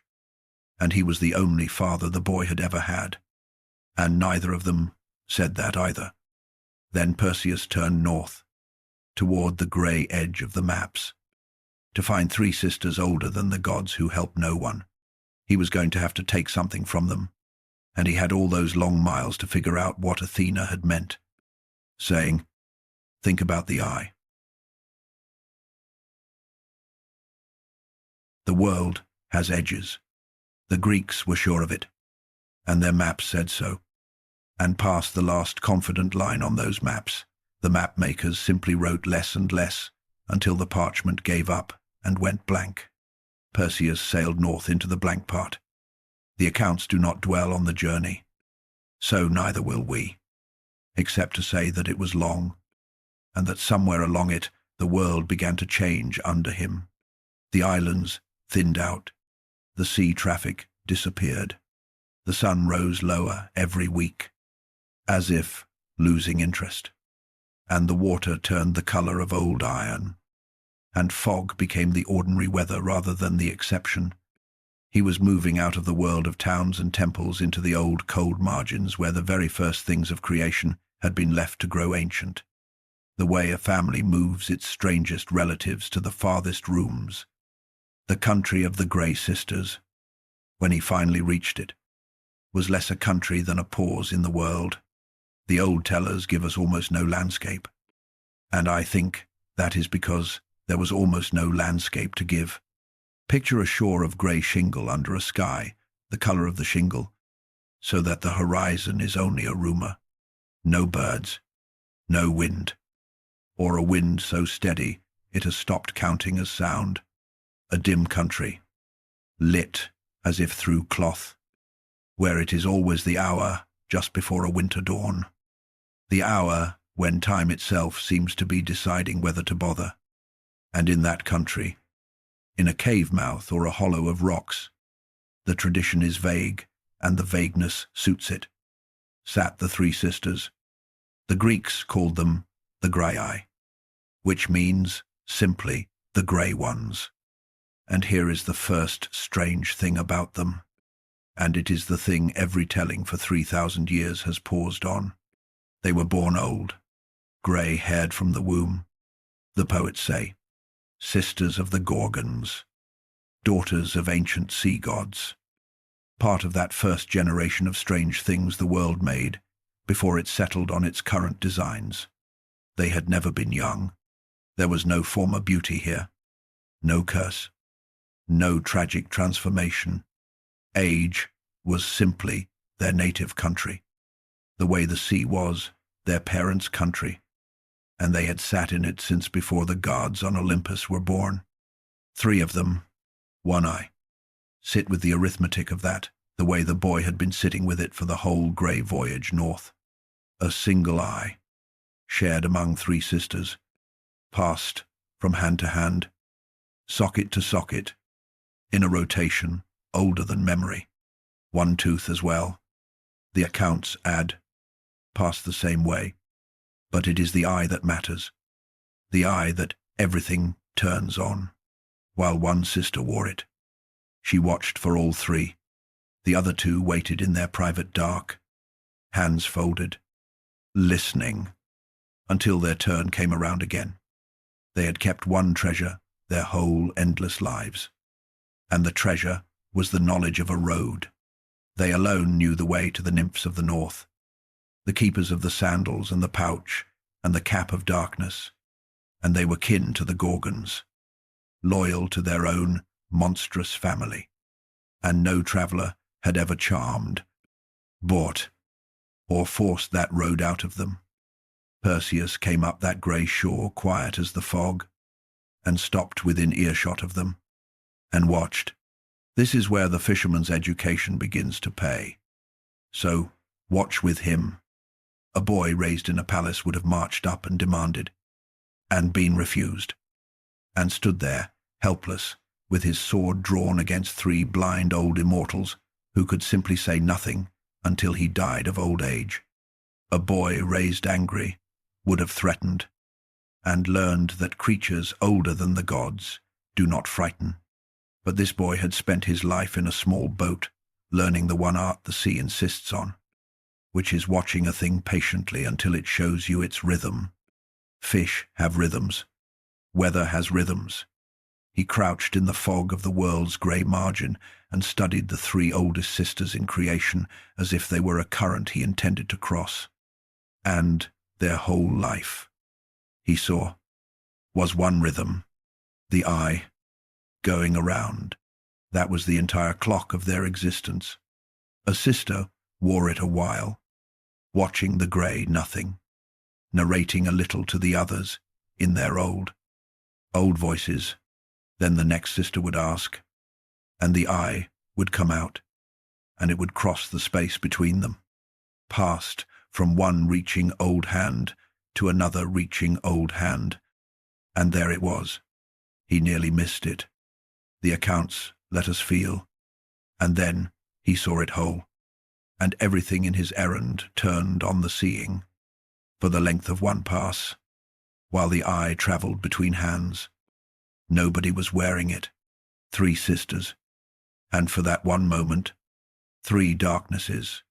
The single instant of total blindness came around as regular as a wave, buried in the middle of the exchange itself, in the handoff, in the space between 1 sister's fingers and the next sister's palm. Their watchfulness had a seam in it, and the seam ran right through the moment they trusted most, the moment of passing the watch itself. Athena's words on the rocks of Seriphos finally opened like a shell. Think about the eye. Not take the eye by force. Not trick them out of it. Just think about it. Watch how it moves. The goddess of wisdom had handed him the answer, wrapped in the work of finding it. Because an answer you unwrap yourself is the only kind that teaches your hands anything. He waited. That has to be said slowly, because it is the whole deed. He waited in the cold, still as the shingle, through pass after pass of the eye, learning the exact music of the exchange, the words that preceded it, the angle of the reaching hands, the count of heartbeats, the eye spent travelling. The sea had taught him that the fish decides the moment, and you decide to be ready, however long it took. The old tellers agree on where it ended. A sister drew the eye from her socket. She held it out into the space between them. Another sister reached toward the voice of the first, and into that space, between one ancient hand and another, came a third hand. Young, quick, salt, roughened, silent, and the eye was gone. The moment after is one of the strangest and saddest sounds in Greek myth, and the old tellers knew it, and let it ring. Each sister assumed another had taken it. The ordinary rhythm continued for a breath or two. Is it well seated? Sister, are you watching now? And then the questions began to shorten. You have it. I do not have it. She has it. I have nothing. And then the truth arriving in the oldest voices in the world. All three sisters understanding in the same heartbeat that for the first time in the history of their arrangement, the eye had left the family. 3 grey heads turning in the fog toward the sound of a stranger's breathing. 6 empty hands. A blindness with no turn coming. He kept his voice steady. The accounts suggest. And he told them plainly what he held and what he wanted. The road to the nymphs of the north. Nothing else. Give me the road. And the eye returns to whichever hand you choose. Refuse. And I walk into the fog with your one window on the world in my pocket. What choice was there? They raged. Some tellers say. They wheedled. They cursed him in a language from before language. But the arithmetic was theirs now to suffer. 3 immortal lives against one small wet sphere in a stranger's fist. They told him. The road. The marks. The way to the hidden nymphs. Everything their long loyalty had kept from every traveller before him. Spent in a few sentences to buy back the light. And here is the detail I want you to sleep on. Because it is the signature of the man this boy is becoming. He gave the eye back. He had it. He had the road. Some traditions, later and darker ones, say he flung the eye into a lake and left them blind forever. And I will not pretend that version does not exist. But the telling that fits everything else this man ever does, the telling most of the old accounts keep, is the simple one. He placed the eye back in a reaching hand, and he walked away into the fog, leaving them exactly as he found them. 3 grey sisters in a grey country, diminished by nothing but a road. Count what the first victory of his life cost. No blood, no blow, not even. In the end, a theft. He had beaten 3 beings older than the gods, with the 2 poorest weapons on earth. Patience and attention. And the entire battle had been fought inside 1 second. In the width of the gap between 2 hands. The sisters he left behind resumed their eternity. And somewhere in the fog ahead of him, if family feeling runs in such creatures, a thought may have travelled south from that grey country to a cave at the edge of the world. A thought with 3 old voices in it. Someone is coming. Sister. Someone clever with his hands. The nymphs of the north are the one purely kind encounter in this whole journey, and the accounts spend so little time on them that the kindness is easy to miss. Find their hidden country he did, by the sisters' road, and where the grey ones had to be beaten. The nymphs simply gave. That is nearly all the tradition says of them. They had kept the 3 treasures safe down the ages for exactly this errand, whatever heaven's long bookkeeping intended by it. And when the young man arrived, with the right road behind him and the right blood in him, they handed over the inheritance with something the poets describe as joy. The winged sandals, which laced up like any sandals and then made the ground optional. The kibisis, the pouch, woven of something the accounts declined to specify, sized and fated for one particular cargo, and the cap of darkness, the dogskin helm of Hades, which he must have turned over in his hands a long moment before trying, because some objects you can feel the history of. He put it on, And the nymphs, laughing, told him what they no longer saw. Then the flying, and however dark the road ahead of this story runs, give the boy this one bright hour, because the old tellers do, in their spare way.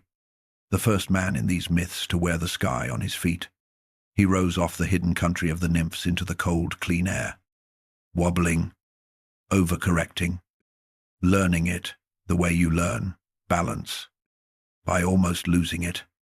And then the sandals and the boy came to an understanding, and Perseus of Seriphos, 18, chest owner, net howler, walked up the air as if the air were a stair, somewhere below, 3 trucias worth of impossibility behind him. The grey margin of the world slid past, and for 1 hour of his hard young life, the accounts let us feel it was simply glorious. Then he turned west, toward the Gorgons, and the world began to end. The old tellers put the Gorgons' country at the far western rim of everything, out past the last of ocean, in the direction the sun goes when it dies each evening. And the flight there is a descent in every way that matters. Fly it with him now, slowly, because this chapter is the held breath before the whole story turns. And we are not going to rush it. The sea beneath him lost its shipping first, then its islands, then its color. The sky came down to meet it, grey to grey, until flying felt like moving through the inside of a pearl. No up, no horizon, only the cold on his face to tell him he was moving at all. Sound thinned out, even the sea's own voice. That constant word it says forever against every shore on earth, faded below him into something like held breath. He was flying out of the world where things happen, into the margin where things merely are, ancient and unvisited, the attic of creation. And then, on the last shore, there is, on the rim where ocean gives up, he began to see the statues, understand what a statue means out there, at the edge of everything, before his mind would let him understand it. Sculpture belongs to cities. Statues stand in temples and market squares, where sculptors live, where marble is bought. There are no sculptors at the end of the world, and yet below him, scattered down that final grey shore, standing among the rocks in the blowing fog, were figures, a man with a spear, marble pale, arm drawn back to throw, throwing at nothing now for centuries. A man crouched behind a shield, peering over its rim, holding that peak forever. Sailors in postures of shading their eyes, warriors in postures of charging. One figure turned as if to flee, caught mid-stride, stone foot lifted, never coming down, every one of them facing the same direction, inward, toward the rocks, toward a dark opening in the cliffs that he could now make out through the fog, low and wide, with the sea sighing at its lip. This was the museum of everyone who had tried. He came down softly, far along the shore, and stood among them, and walked among them. And this is the walk that separates this chapter from every adventure story you have ever heard. So take it slowly, at his pace, boots quiet on the shingle. Here was a man twice his age, bearded, scarred, a veteran of real wars. You could read it in the stone, and the veteran had gotten close enough to see her. And here he stood. Here was a young man no older than Perseus himself, beautiful, proud, his stone cloak caught by a wind that stopped blowing generations ago. Some of the figures had fallen and lay in pieces, an arm in the shingle, a face looking up out of the stones with an expression Perseus did not stay to study. The fog moved among them all like a caretaker. Every man here had been certain. That was what the stone said, plainer than any inscription. Every one of them had come with a plan, a blessing, a famous sword, a father's name, and every plan had ended in the same half-second. The half-second in which each of them had done the one natural thing, the thing every fighting instinct insists on. They looked. He stood in that garden of the certain with Athena's shield on his arm, and her one commandment stood up inside him with a new and terrible weight.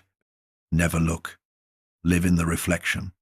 The bronze mirror was no longer advice. It was the single difference between him and the stone crowd around him.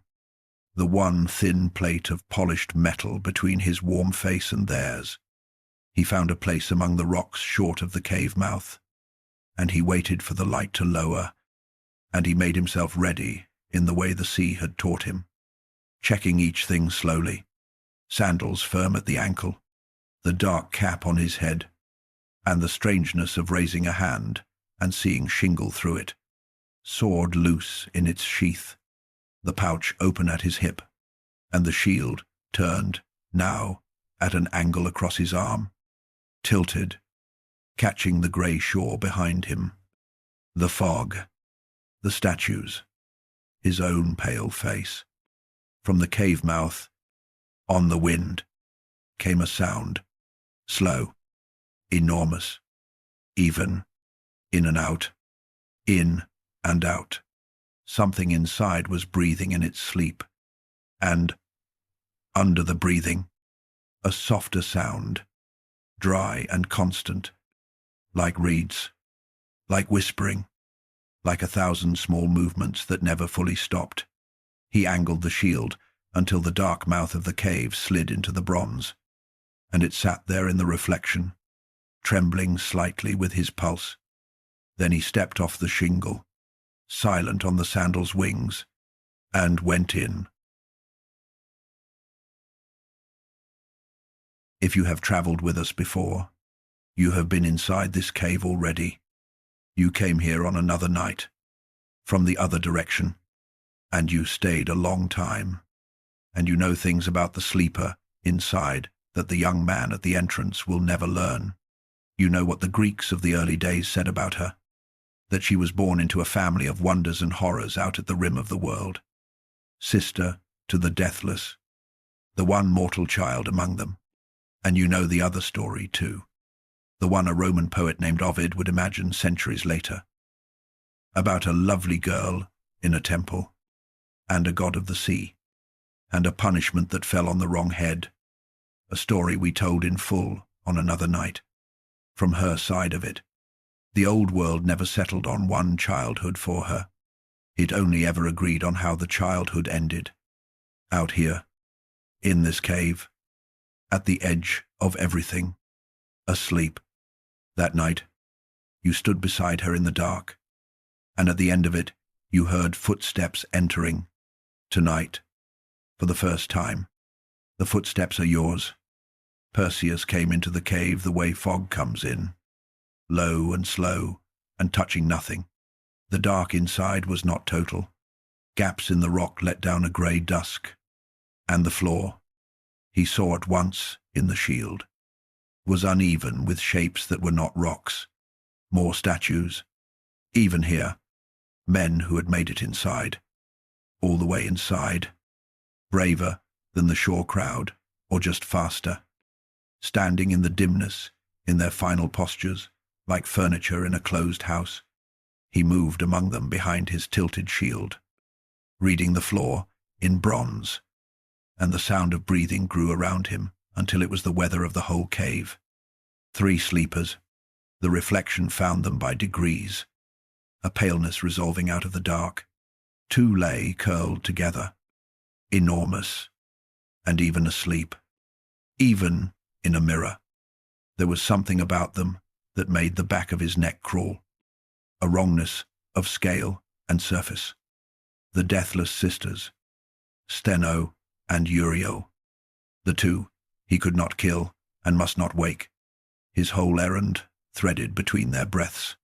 And apart from them, a little way off, on a rise of stone, lay the 3rd. I am going to describe her the way the shield described her, because that is the only way anyone was ever allowed to see her and live, and because the bronze, in its mercy, was not a good mirror. It gave him a softened world, dim and golden and slightly bent, trembling at the edges with the beating of his own heart. In that world he saw a shape that was, and this is the thing no telling can get around, beautiful. The old accounts insist on it. Whatever else had been done to her, or born in her, the sleeping lines of her were lovely, and the loveliness was the trap's front door, because it invited the one thing that ended you. It asked to be looked at. Around her head, the paleness moved. The soft, dry whispering he had heard from the shore was here, at its source. And the source was her hair, and her hair was awake. Serpent, a crown of them, sliding slowly over and under one another in her sleep. Dozens of thin, restless watchmen, and in the bronze they were only a shifting dimness. And he understood with a cold clarity that the mirror was not just his protection, it was his portion. This blurred, trembling image was all of her that he would ever be permitted to know. He would take her head without once seeing her face. He came on, one silent, winged step at a time, eyes locked in the bronze, the harp out now and back over his shoulder, and the cave narrowed to 3 sounds: the tide at the entrance, the breathing of the deathless, the whisper of the crown, and his hand began to shake. The reflection shivered with it. He was 18, and he was 1 arm's length from the most famous death in the world, holding his eyes sideways by raw will, while every instinct he owned screamed the oldest order in the animal kingdom. The order the statues on the shore had all obeyed. Face the threat. Look at it. Look. What happened next? The oldest accounts say plainly, and I will say it plainly. Athena came, whether she stepped visible out of the dark of the cave or moved unseen inside the moment. The tradition does not agree and does not care. She was there. The goddess of clear sight put her hand over the mortal hand on the sword. The accounts say, and steadied it, and guided it. And the whole divine investment in this boy came down to this: 1 cold, immortal grip, closing over 1 warm, shaking human one. The stroke fell once. That is all this story has ever needed of that instant, and it is all I will give it. The whisper of the crown stopped, and in the sudden silence of the cave, 2 sounds arrived that no plan had prepared him for, and the second one changed the world. The first was the sisters. The breathing of the deathless broke rhythm, and the second rose from the body itself, and it was the sound of hooves, out of the fallen shape. The old accounts tell it without 1 word of explanation. Came life. 2 lives. The children she had carried unborn all this time. A young giant with a golden sword, Chrysaor, who strides out of this story as quickly as he strides into it, and a horse, a white horse with wings, staggering up on new legs the way foals do, shaking out feathers that had never touched air. And this one does not leave the story, or any story. The Greeks named him Pegasus, and he rose from the dark of that cave into 3,000 years of daylight, the most beloved animal in all of mythology. Born in the one place no love was left. Hold that picture 1 breath longer, because the cave holds one of the strangest mercies in myth. Her story ended at the edge of the world, in the dark, under a curse, and the first thing that came out of its ending had wings. Whatever the old tellers meant by that, they meant something, and I have always thought it was this: that the ending of a thing is not the last word on it. Even this ending, even Herse, painters, I should tell you, spent the following centuries unable to resist a shortcut. They put the hero on the winged horse, and you have seen that image your whole life. The old accounts kept them apart. Pegasus flies out of this cave into other tales, a wild thing with his own long road, and the man who was present at his birth never rides him. The sandals were always enough. There was no time for wonder anyway. Perseus was already moving, the head already swallowed by the pouch, the kibisis drawn tight, woven for exactly this cargo, and equal to it. Behind him, in the dark, something vast was waking up, and finding its sister's body, and beginning to understand. The sound the two deathless Gorgons made then, the accounts say, had never been heard in the world before. Grief and fury in one voice, a sound that cracked off the cave walls and rolled out over the grey shore and the statue garden and the sea. And Perseus reached up and pulled the cap of darkness down and vanished. What came out of that cave mouth after him was the end of the world in two bodies. Steno and Uriel rose into the grey air on wings the tradition gives them, vast and terrible, and they hunted. Understand what hunted means here. These were not beasts quartering the ground on instinct. They were ancient, and they were intelligent, and they were immortal, which meant they had never once in the history of everything needed to give up on anything. The air over that shore filled with their crossing and recrossing shadows, and their voices scraped the sky raw. And below them somewhere, a mortal boy was flying for his life at the exact speed of terror. But the cap held. That was the whole battle. And it was no battle at all. And the old tellers knew that the horror of this passage was better than any battle. He was invisible. He was not safe. Those are different things.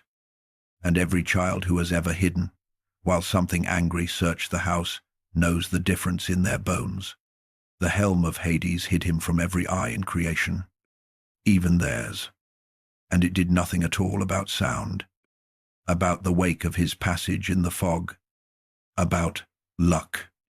He flew in absolute silence, holding even his breath into a thin discipline, while death crossed the sky above him, calling in a language older than Greek. And one wrong gust, one cry, one clink of the harp against a buckle would have brought both sisters down on an enemy they could hear and rip apart without ever needing to see. It went on. The accounts want us to feel, for a long time, out over the rim of ocean, into the upper winds, the pursuit slowly widening, the cries slowly falling behind, until at last there came an hour when the sky held only him, and he flew on alone through the silence he did not yet trust, the way you keep whispering long after the danger is past. And in that silence, mile after empty mile, he began to feel the weight at his hip. Here the story pivots, quietly, and becomes something no monster tale before it had ever been. The quest was over. You would think. The monster was dead, the trophy taken, the hero homeward. Every instinct of storytelling says the danger is behind him, and instead the old tellers, patient and unsettling, spend this whole stretch of the journey teaching him and us a colder lesson. The most dangerous thing Perseus ever carried was something he had already killed. The head in the pouch had lost nothing. Death, which settles every other account in Greek myth, had not touched the power in those eyes at all. Anything that met them, now and forever, stopped, which meant the young man flying east through the empty sky was no longer just a traveler. He was a bearer. He carried, swinging at his hip in a woven bag, drawn shut with a cord, a portable end of the world, and there was no putting it down. Not on a mountaintop, not in the sea. Nowhere a thing like that could be left, where the world could be trusted around it. He had spent his whole errand learning not to look at her. Now he would spend the journey home, learning that the not looking never ends. That some victories you do not get to set down, you only get to carry carefully.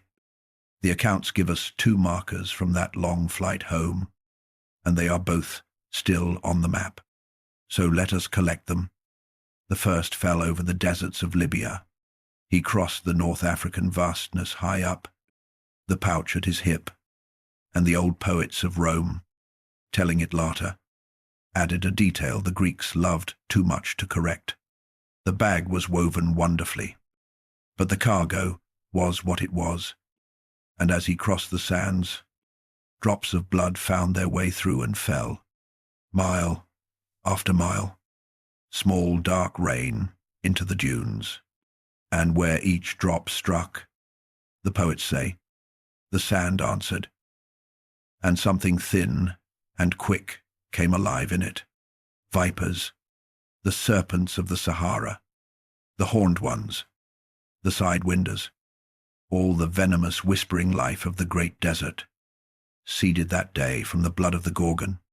When the Roman legions crossed those sands centuries later and lost men to snakes no one saw strike, their poets nodded along. Of course, they said, this is where he flew.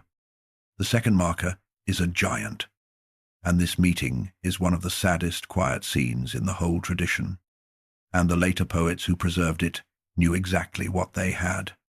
At the western edge of Africa, where the desert finally runs out of continent, something enormous stood up out of the haze ahead of him, and it was not a mountain, though it was the size of one. It was a titan, Atlas, the old giant of the first war of the gods, condemned ages ago to stand at the world's western door and hold the sky on his shoulders. Forever is a word we use loosely. His sentence did not use it loosely. He stood where he had stood since before mankind, the whole turning weight of heaven grinding down on him, and he would stand there while empires rose and fell like weather, with no appeal, no parole, and no end written anywhere in the ledger of his punishment. What passed between the flying boy and the standing giant? The traditions tell differently. In the version the Roman poet Ovid made famous, there was suspicion and a quarrel, an old prophecy about a son of Zeus coming to that garden, and the giant was harsh, and the meeting soured. But underneath the quarrel, in every version, sits the same unbearable arithmetic. Here was a being for whom existence itself was the punishment, sentenced to feel the full weight of the sky pressed down through his bones until the end of time. And here, hovering before him, was a young man carrying, in a bag, the one thing in creation that could commute the sentence, not end it, understand the mercy and the horror of what happened next, because they are the same thing. Stone does not suffer. Stone does not tire. Stone holds. Perseus opened the bag and looked away, and the Titan looked, and the great straining body eased, the accounts say, and grew, and grayed, and settled, shoulders into ridgelines, hair into forests, bones into granite, until where a giant had stood in agony, there stood a mountain range at rest, vast and calm along the northwest shoulder of Africa, still holding up the sky, feeling nothing at all. Those mountains are still there. That is the anchor I have been flying you toward. So take it with you into sleep.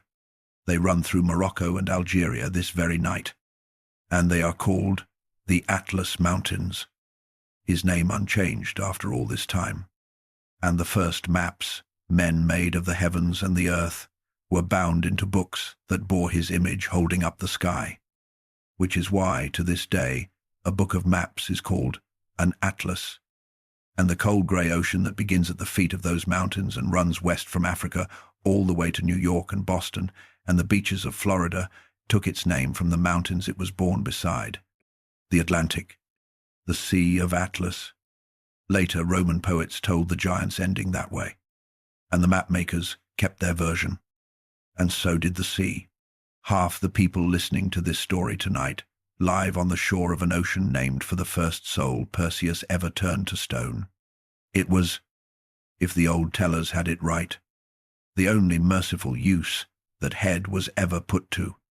He turned the pouch away, and drew the cord, and flew on east along the new mountains with the sky at his back growing pale, leaving the Titan to his long rest. Ahead of him lay the coast of the Levant, and morning, and far below on that morning coast, at the foot of a black rock with the tide coming in around it, something small and white that he was about to change course for. He did not know it yet, but the errand was over, and his life was about to begin. He almost flew past her. Morning had come up over the eastern sea, and Perseus was high in it, riding the last miles of a journey that had taken him off every map men owned, and the coast of the Levant lay below him in the early light. Gold shore, green water, the first human coastline he had seen in what felt like another life. Fishing boats, field smoke, the world of towns and breakfasts, going about its business. After the grey rim of creation, it must have looked like heaven itself. Then, off a headland, out where the swells broke white against a black spur of rock, he saw something pale that did not move like water. He banked and dropped, and the pale thing became a figure, and the figure became a young woman. And the closer he came, the less sense the picture made. She was standing against the rock face with her arms spread wide, out beyond the tide line, where no one stands. She wore white, and the accounts add a detail that turns the whole scene over once you hear it. She was dressed finely, jewelry at her throat and arms. Her hair had been arranged by careful hands that very morning. Somebody had prepared this girl the way you prepare a bride, and then somebody had chained her by the wrists to a rock in the open sea and walked back to shore. The tide was coming in. It had reached her feet. The old tellers say he hung in the air and stared, and that for a strange first moment he could not tell whether she was alive. She was so still, and so pale, and so placed, that he took her for a statue, some marble girl set up on the rock by an artist. Feel the private chill of that. This man had just walked through a country of statues at the edge of the world, and every one of them had been a living soul, stopped mid-gesture. And now, back in the warm human world, on his first morning home, the first thing the coast offered him was another one. Then the wind moved her hair, and the accounts say that was the detail that broke the illusion, and he saw tears on her face. And the statue was a girl, and the girl was waiting for something out at sea.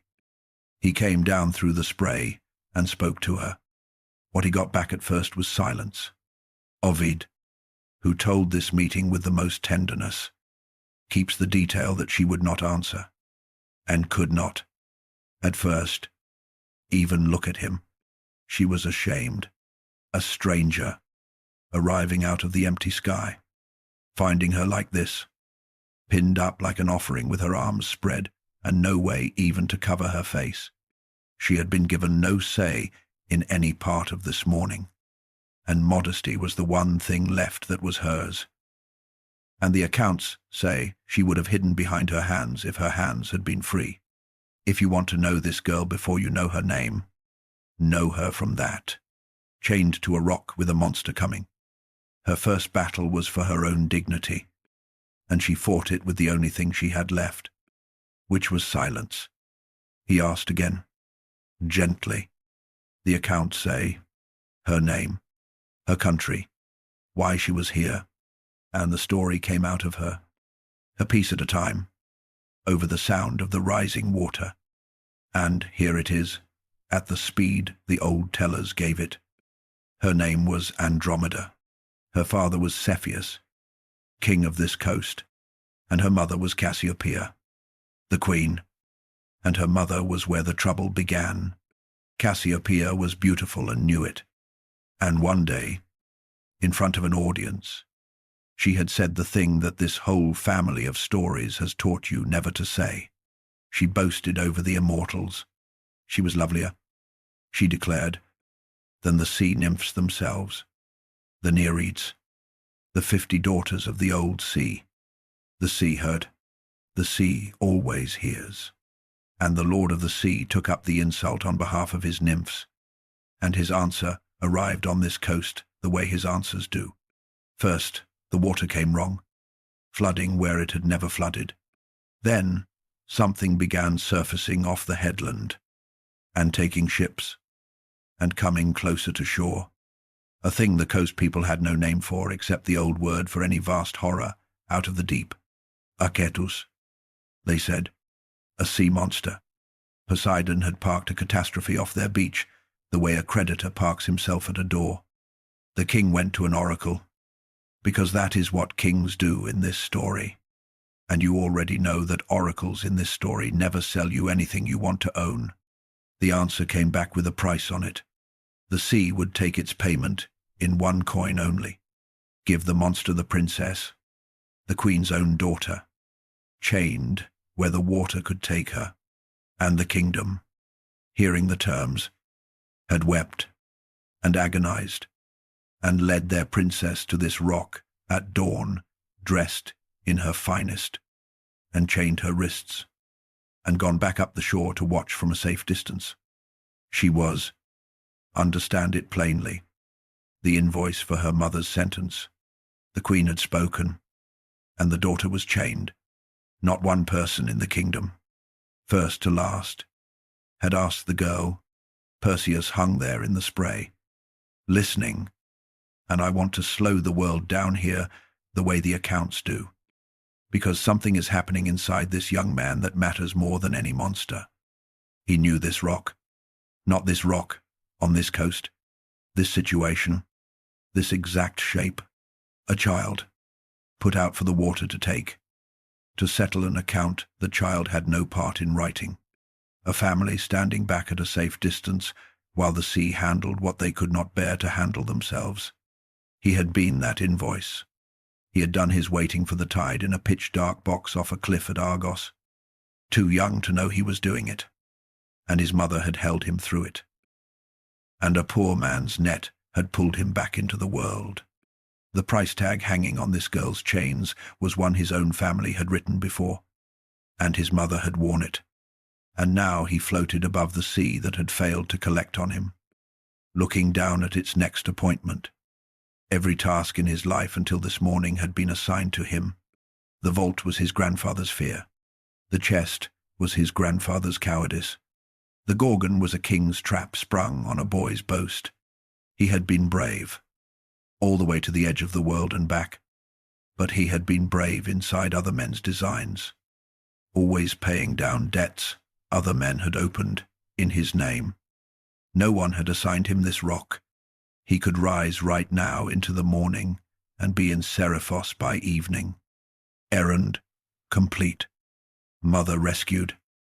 Story over. And no oath anywhere in heaven or earth would call it wrong. The water climbed her ankles. Far off, up the shore, he could see the crowd now, the kingdom at its safe distance, and among them, under a canopy, 2 figures with gold on their heads. He asked her one more question. The accounts remember it as almost absurd in the moment. Water rising, horror pending, and this young man asking a chained princess, in effect, whether she was promised to anyone. And then he flew to the shore, to the king and queen under their canopy, and he laid down the first terms of his adult life.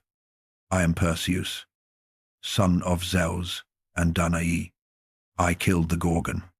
I flew here, on the wind, and I will save your daughter. If, when I have saved her, she becomes my wife. They said yes before the sentence was fully out of his mouth. The old tellers do not hide the speed of it, and the speed is the saddest thing on that beach. They promised him their daughter and their kingdom besides. Instantly, gratefully, this stranger from the air, sight unseen and history unchecked. They had given her to the sea that morning, and they gave her to the sky that afternoon. And the space between those 2 gifts was the exact size of their courage. Twice in one day, This girl's future was handed to a force out of the elements by the people whose one job was to keep her. She heard none of the negotiation. She was out on her rock, with the water at her knees, watching the sea, the way you watch a door you know is going to open. And then, far out, past the swells, the water changed. It did not splash. The accounts are careful here, and their care is worth keeping. Something very large displaces the sea rather than disturbing it. A long, smooth mound of water rose and moved. The way the ground moves over something tunneling, a swelling of the surface as wide as a ship is long, aimed at the rock, unhurried, the sea bulging above a body that had no need to hurry, because nothing it had ever wanted had ever gotten away. On the shore, the crowd made a sound like the whole coast inhaling. On the rock, the girl pulled once at her chains, and then stood still, because there was nothing else to do, and she had her dignity to hold, and she held it, and in the air above her, unseen against the morning sun, a young man reached his decision, and drew a sword shaped like a reaping hook, and dropped. Every fight this young man had ever won, he had won in the dark, sideways, unseen. Hold that record in your mind as this one begins, because this morning breaks every rule on it. The Gorgon was silence, and fog, and a cave at the world's rim, and a stroke delivered by a hand, steadied from heaven against a sleeping enemy he was forbidden to see. The Grey Sisters were patience in the mist. A theft, the width of a heartbeat. Even his escape was a vanishing. His whole education had been the art of not being there. This fight happened at 9 in the morning, so to speak, in full sun, over open water, in front of a paying audience. The whole kingdom stood along the shore, watching. The princess stood chained at the center of it. There was no fog to hide in and no time to wait for any, because the sea was already bulging toward the rock, and the thing under the bulge was coming up. It came up the way a reef would come up, if a reef decided to. The accounts spend their best language on the size of it, and I will spend mine on the sound, because the sound is what a coast remembers. The monster broke the surface, and the morning tore open. Water avalanching off its back. A hiss of spray like a wave striking cliffs, and then its voice, which was less a roar than a pressure. A sound the crowd on the beach felt through the sand under their feet. Scale, armored, sea-colored, barnacled like a hull, with a head that was mostly hinge and teeth. It was not a creature, so much as an appetite the ocean had promoted. And it saw the girl. The long body bent toward her rock, and the water whitened along its sides. And it came. Perseus dropped out of the sun. The old tellers reached for one comparison here. All of them, independently, and it is the right one.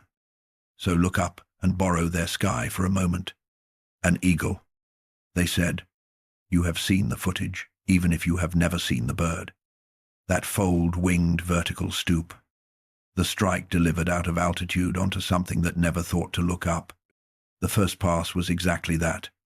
He fell out of the glare with the harp back over his shoulder and struck the monster behind the head, where the neck plates met, and the curved blade that had opened a Gorgon's neck bit deep, and the morning changed key.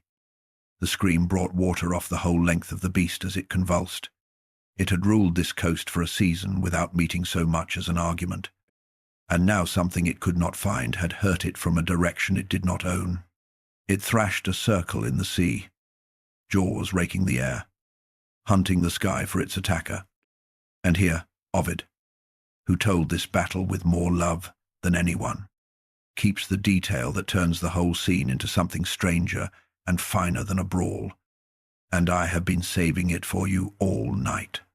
The morning sun was behind Perseus, and as he wheeled above the water on the winged sandals, his shadow fell on the sea, sharp and dark on the bright surface. gliding along the swells beside the monster. The monster attacked the shadow. Read that again slowly, the way the old poets meant it.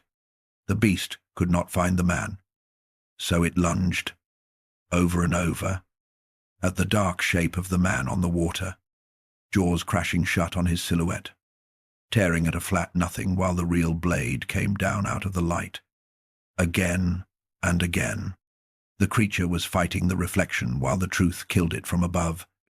I promised you, at the start of this night, that this story keeps talking to itself, scene against scene, like the myths do. Listen to it talk now. At the edge of the world, a young man survived by fighting only a reflection, keeping his eyes in the bronze, because the real thing meant death.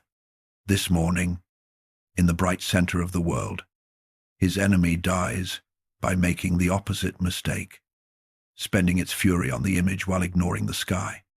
The whole education of Perseus is in those two scenes, laid side by side, the way the old tellers love to lay things, knowing when the reflection will save your life, and knowing when it is the last thing you should be looking at.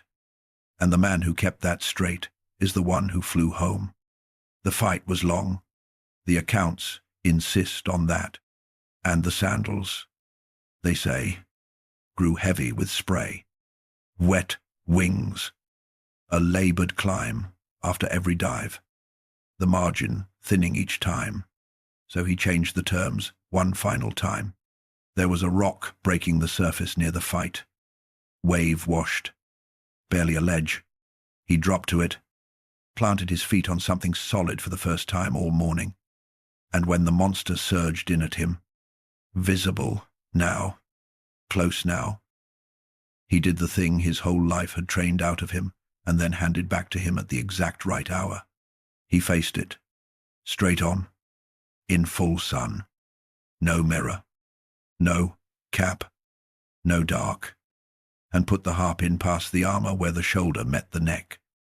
And the sea did the rest of the arithmetic. The monster went down slowly, the way big ships go down. The white water closed over it, and the swells spread out and flattened, and the morning was suddenly, ringingly quiet.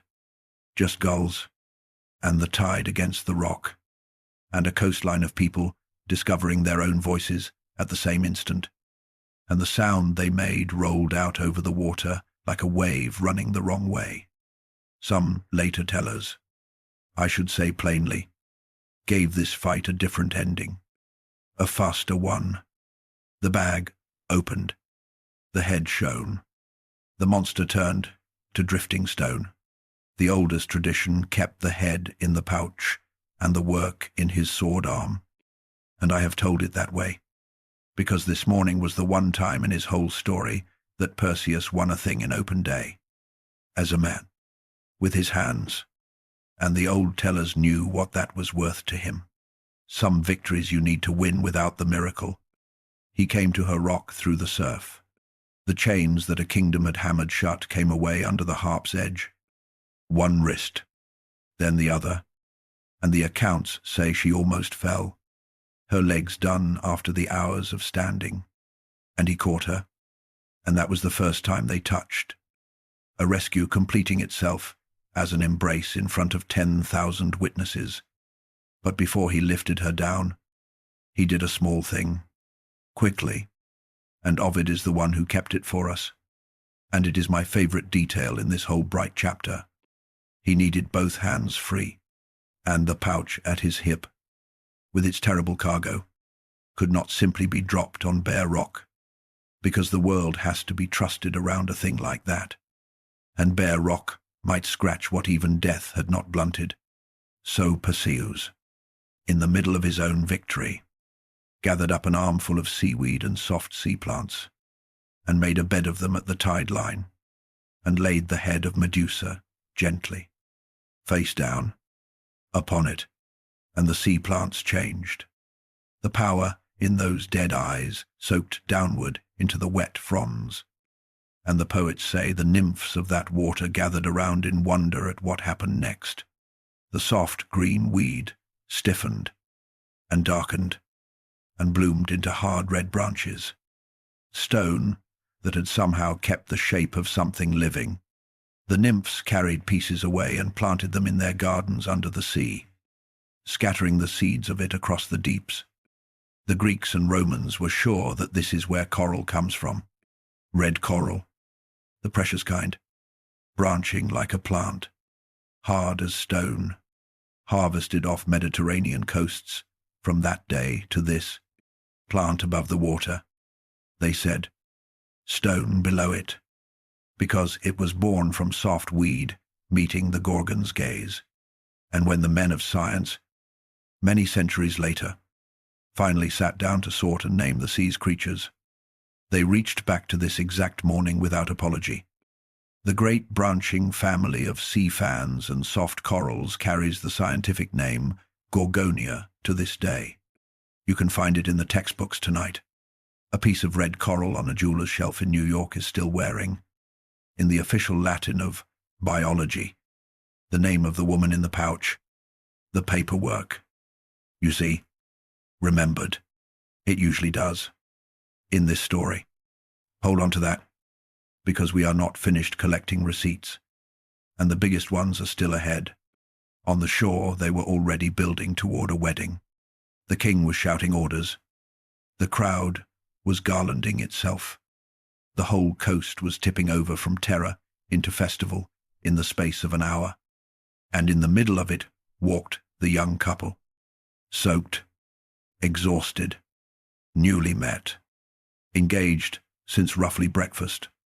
The girl who had started the morning as an invoice was ending it as a bride, and the young man who had started this story as cargo was about to learn, at his own wedding feast, that the accounts of the old world never close as cleanly as a monster sinking, and that the most dangerous guest at any wedding is the one who believes you have taken something that belongs to him. He is already on the road. That guest, with armed men behind him. Let the music start anyway. It always starts anyway. The feast that evening was the loudest sound that coast had made in a year. The palace of Cepheus threw open every door it had. Torches by the hundred. Meat turning over fires. Wine going around in vessels the household had not unpacked in a generation. And at the center of it all, garlanded and glowing, the couple of the age. The princess, who had watched the sea all morning, was watching a wedding by night. Her own, and the accounts pause to let the whole hall breathe in that golden hour. The singing, the stories already being told and already growing. The young stranger from the sky being asked by half the coast to show them the famous sword, and through the doors of that golden hall, with 200 armed men at his back, came a man named Phineus. I want you to have his measure before the first spear moves, because it explains everything that happens next. Phineus was the king's brother, the princess's uncle, and, until roughly yesterday, her betrothed. That arrangement was common enough in the old royal houses. A niece promised to an uncle to keep the crown inside the family, and the promise had stood for years, which means one thing above everything, and the old tellers make sure you cannot miss it. Where was he that morning? He had a claim on this girl. He had 200 spears under his command, and when she stood chained on a rock at dawn, with the tide rising and the whole kingdom watching, the man with the claim and the spears stood safely up the shore with everyone else and watched the water climb his bride. The sea monster had not frightened him off from loving her. It had only frightened him off from saving her. Then a stranger fell out of the sun and did the saving, and by evening the claim was worth nothing. And now, Phineus discovered the depths of his devotion. He came up the hall with his men spreading behind him, and he pointed his spear at the bridegroom, and he said, in front of the whole feast, that he had come to take back what was stolen from him. The king, to his small credit, stood up and told him the truth, that a claim abandoned on the rock that morning had drowned there, that the man who would not face the monster had no right to the girl the monster nearly took. But this chapter was never going to be settled by speeches, and the accounts move quickly. And so will I, because what matters tonight is one moment at the end of it, and everything before that moment is only noise and sorrow. The spear flew. The feast became a battlefield. Tables went over. Torches scattered. Wedding guests died, holding wine cups. And Perseus, one man against 200, in a closed hall, fought the way he could for as long as he could. The old poets, especially the Romans, told this brawl at spectacular length, and I am going to spare you the length, because the truth of it is simple and grim. He was losing. Courage is not arithmetic. There were too many, and the doors were held, and his back found a pillar, and the circle of spears began to close. And Perseus, bleeding, cornered at his own wedding, reached for the pouch. He shouted first. The accounts agree on the shout, and it matters. He called out across the wrecked hall that every friend of his should turn their faces away, now, and not look back whatever they heard. Then he drew the head of Medusa out into the torchlight and held it high. You know the physics by now. It happened at the speed of seeing. The front rank of the charge simply stopped, mid-stride, spears half thrust, and were statues, the men behind them, turning to understand why the charge had gone quiet. Understood, and their understanding was the last expression their faces ever wore. In the time it takes a room to gasp. The wedding hall of Cepheus, filled with a crowd of stone soldiers, frozen at a dead run. A garden of the moment of realizing. Phineas survived the first look because he had been commanding from the rear, which tells you the whole man. One more time. The accounts give him an ending that no listener ever forgets. He threw himself aside, hid his eyes, and crawled, and begged. He offered Perseus the girl, the kingdom, everything, anything. The claim he had come to die for, suddenly worthless, against one more minute of breathing, and he wrapped his arms around an altar, or the hero's own knees, in some tellings, with his face wrenched hard away from the thing in the bridegroom's hand. Eyes shut, pleading into the floor.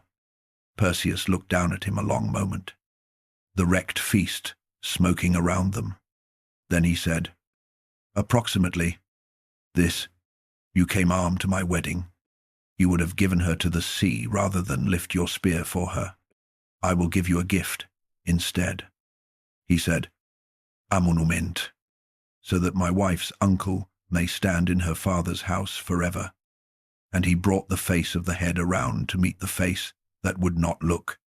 And the accounts say Phineas turned to stone exactly as he was, cringing, twisted away, hands out, pleading, and that the stone kept the tears. There he stood, and there, for all the story tells us, he stands, the coward at the edge of the wedding, caught in the middle of begging, a statue whose posture told every visitor to that hall for the rest of time precisely what kind of man he had been in his last second. The hall went quiet. The survivors came out from behind the pillars with their faces still averted, feeling their way, like the newly blind, until the pouch was drawn shut and the bridegroom's voice told them it was over. And somewhere in that silence, if you listen the way this story has taught you to listen, a question sat down among the wedding guests and never entirely left. The sword had been for the monster. What was this for? A blade can be parried. Outrun. Survived. This ended men in the middle of their own heartbeat, at the speed of light arriving, and it had just ended dozens of them, and the young man holding it had needed only to choose. He tied the bag shut. Every soul in that hall now understood that the bag could always be untied. He was the same age as the boys hauling nets back home on Seriphos. and he carried on his hip, at a wedding, the end of any argument on earth. The couple left that coast soon after. The accounts say, sailing west with the spring, because the young husband had unfinished business in the islands. He had been gone a long time now, and a promise made at a feast was still open on the books of Seriphos, where a king had been counting the days with great satisfaction, certain by now that the sea had finished the work it had bungled 18 years before. The king had made one error of bookkeeping. It was on its way home to him. Seriphos came up out of the sea one morning the way it had come up out of the sea for his whole childhood, low and brown and familiar, and Perseus stood at the rail with his wife beside him and watched his island grow. And something was wrong with it. He knew that shoreline the way you know a face, and the face was closed. The beach where the boats should have been hauling out the morning catch lay empty. The fisherman's house, above the shingle, the house of bread and rope and every safe hour of his life, stood with its door open to the wind and its fire long dead. He learned the truth in the town, from frightened people in doorways, in pieces, and the pieces assembled into the story he should have seen coming across every mile of the flight home. The king had waited a decent interval after the boy sailed off to die. Then the pressure on the woman from the sea had come back, and this time there was no sun on the island, and no ambiguity either. Danae had refused him. The king had stopped pretending to ask, and when it came to force, the only man on Seriphos who would stand in front of her was a fisherman past his best years, and the two of them had done the only thing left on a small island with no armies and no exits. They had run to the temple, and they were in it now. Sanctuary, the oldest thin shelter in the Greek world, the rule that even kings feared to break, that a suppliant at the altar is under the god's hand and cannot be dragged from it. Polydectes had not broken the rule. He had simply set men around the temple and settled in to let hunger and cold argue for him. The manager, managing to the very last, somewhere up the hill, the accounts say, he was feasting with his friends while he waited for an old man and a stubborn woman to starve their way to reason. Stand a moment with Perseus in that empty doorway of his childhood, dead ashes on the hearth, and feel what settles over him. This began, all of it, at a feast in that big house on the hill, a room full of laughter, a boy goaded into a promise, a king who wrote the terms, believing he was writing a death certificate. Every mile since, the Grey Sisters, the cave, the shadow on the water, every one of those miles had been walked so that this exact morning would never happen. And it had happened anyway. The moment his back was turned, because the errand was never anything but the removing of his back. He went first to the temple. That has to be said, because the songs always rush him up the hill to the vengeance, and the accounts remember it the other way. He went to the temple, through the cordon of the king's men, who looked at this salt-stained traveller and his foreign bride, and found, for reasons they could not have explained, no appetite at all for stopping him. And inside, in the cold by the altar, he found them, his mother, thinner, grey now at the temples, unbroken. Because the women of this line do not break. You have learned that by now. And Dictys beside her, an old man who had spent his last strength standing between his foundling family and a crown, still standing. The accounts give us no words for the reunion. And after this whole night together, you know what that silence means by now. Some rooms the poets do not enter. A son held his mother among the offerings and the smoke, and held the old man who had pulled him from the sea. And outside, up the hill, a king went on eating. Then Perseus walked up the hill to the big house, alone. He came into the feast the way the evening light comes into a room, quietly, at the door, unannounced, and the scene that met him was the first scene of his story, restaged by fate with a terrible sense of symmetry. The same hall, the same lamps, the same kind of company. The island's men of substance around the king's tables, wine going around, and, at the head of it, all the same patient, smiling man. 20 years patient now. One starved woman away from everything he had ever waited for. The room saw him and went silent. And then, the accounts say, it did the worst thing a room has ever done in one of these stories. It laughed. The boy who promised the Gorgon's head. Here, alive, empty-handed after all this time, walked home from a legend to interrupt a dinner. Somebody said something at his expense, and the tables roared, and Polydectes himself, wine, warm and victorious, called down the hall the question the whole feast was smirking, and where is my gift? Boy, where is this famous head? Every step of this story has been walked so you could stand where Perseus stands in this instant. So stand in it, behind him, down the hill, in the cold of a temple, the two people who had loved him before he could walk, around him, the laughing, the same laughing, the identical laughing that had launched him into the sea of the world 18 years old and armed with a boast, and on his hip, in a plain woven bag, the answer to the question the king was asking. He had learned one lesson above all the others, out at the rim of the world, and it had kept him alive in a cave full of sleepers and a hall full of spears. And it was this: some things must never be met with the eyes. His whole life was the education, and here, in this room, was the final examination. And the examination and the mercy were the same motion. He said, the accounts tell us, something like this, and the hall was still laughing as he said it. You asked for the head of Medusa. I keep my promises. Here is your gift. And Perseus turned his own face away, hard away, eyes to the stone of the doorway, and he opened the bag. The laughter is the thing to follow, because the laughter is how the old tellers measured it. It did not fade, the way laughter fades when a room grows uneasy. It stopped. It stopped the way a lamp stops when the wind takes it, between one instant and the next, mid-breath, mid-note, and the silence that replaced it was total and final and made of stone. When Perseus drew the cord shut and turned back to the hall, the feast of Polydectes was still in session and would remain in session forever. Cups half raised, mouths still open around the last syllable of the last joke anyone there ever made.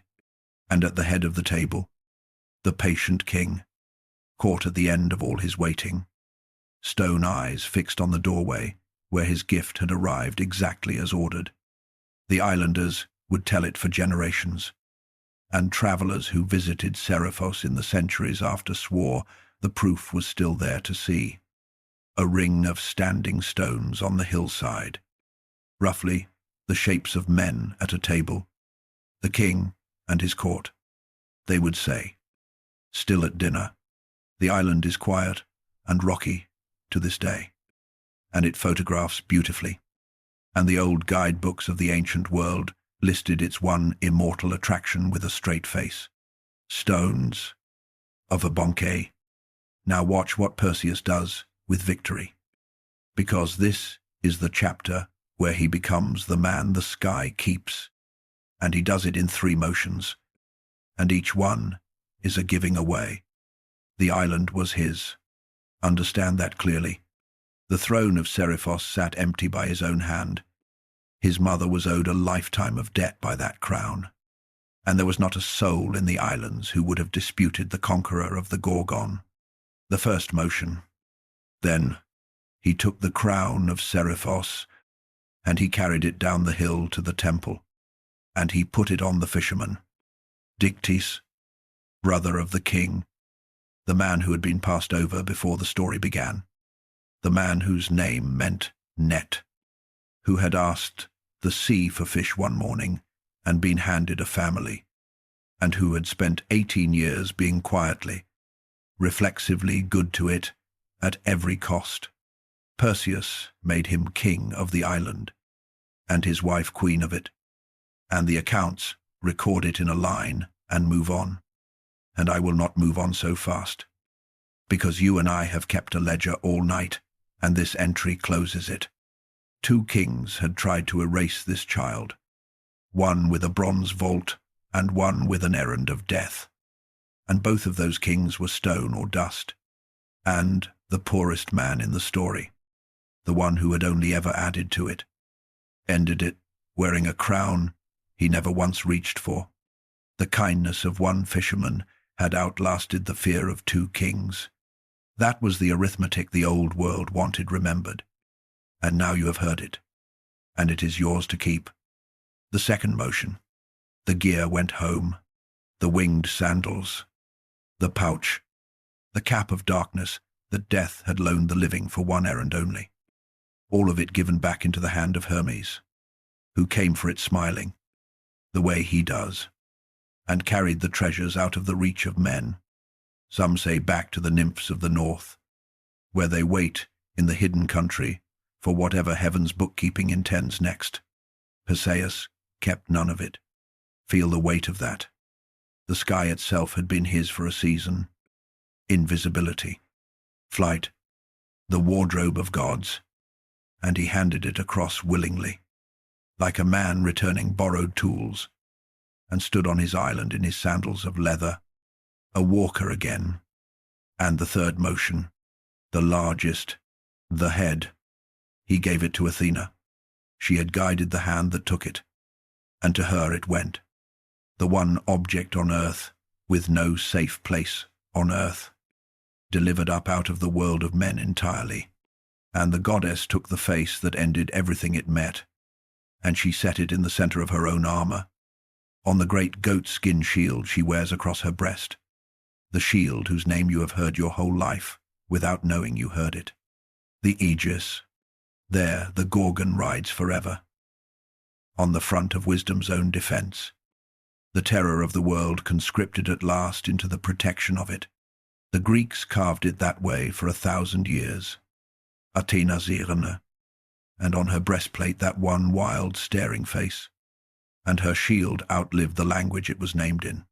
When something in our world today is protected by a great power, when a treaty is signed or a mission sails under the guardianship of some mighty institution, the newspapers still write that it happens under the aegis of that power. It is in the papers this week. Somewhere, I promise you, under the aegis, under the shield, under. If you trace the phrase all the way down through the centuries to the metal, that face, the most feared head in mythology, spent eternity as the world's bodyguard, and our own language still files its safest arrangements under her name without knowing it. The paperwork remembered. It always does.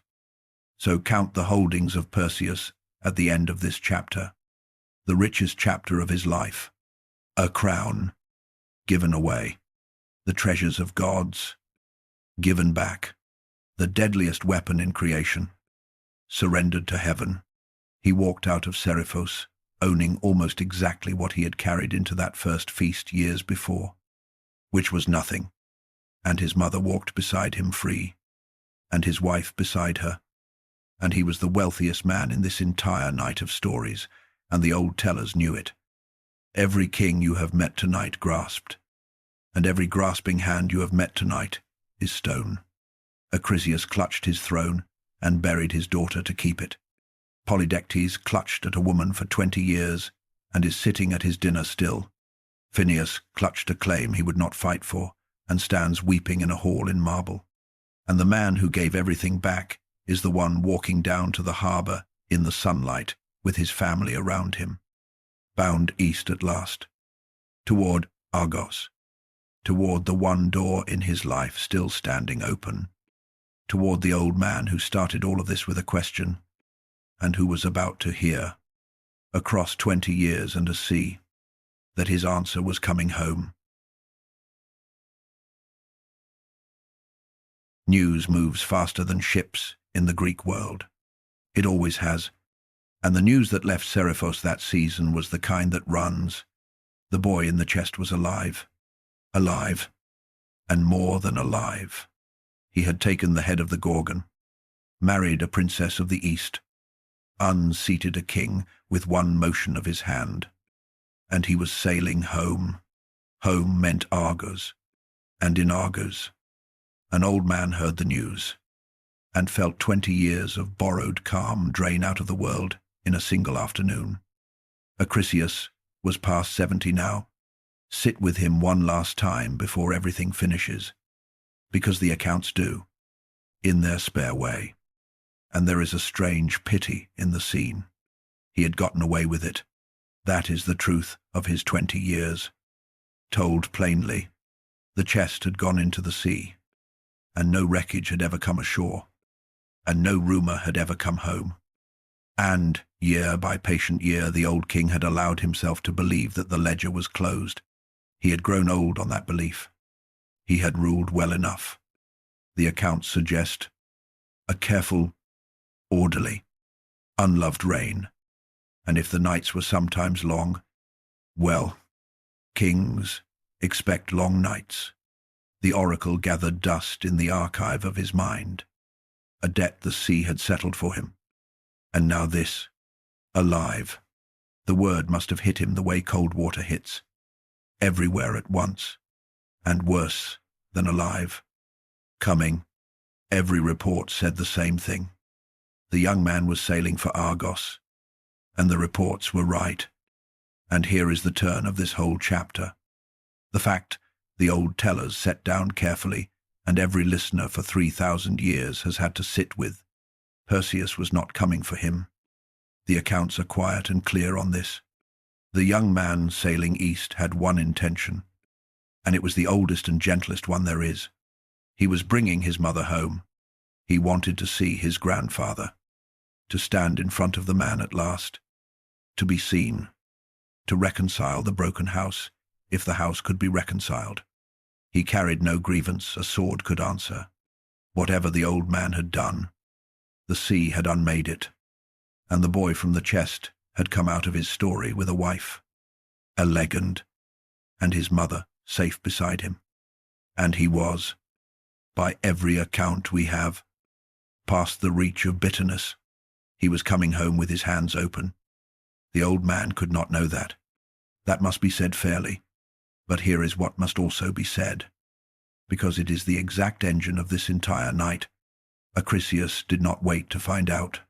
He heard that his grandson was coming, and he did what he had done at every single fork in his long life. He consulted his fear, and his fear said run, and he ran.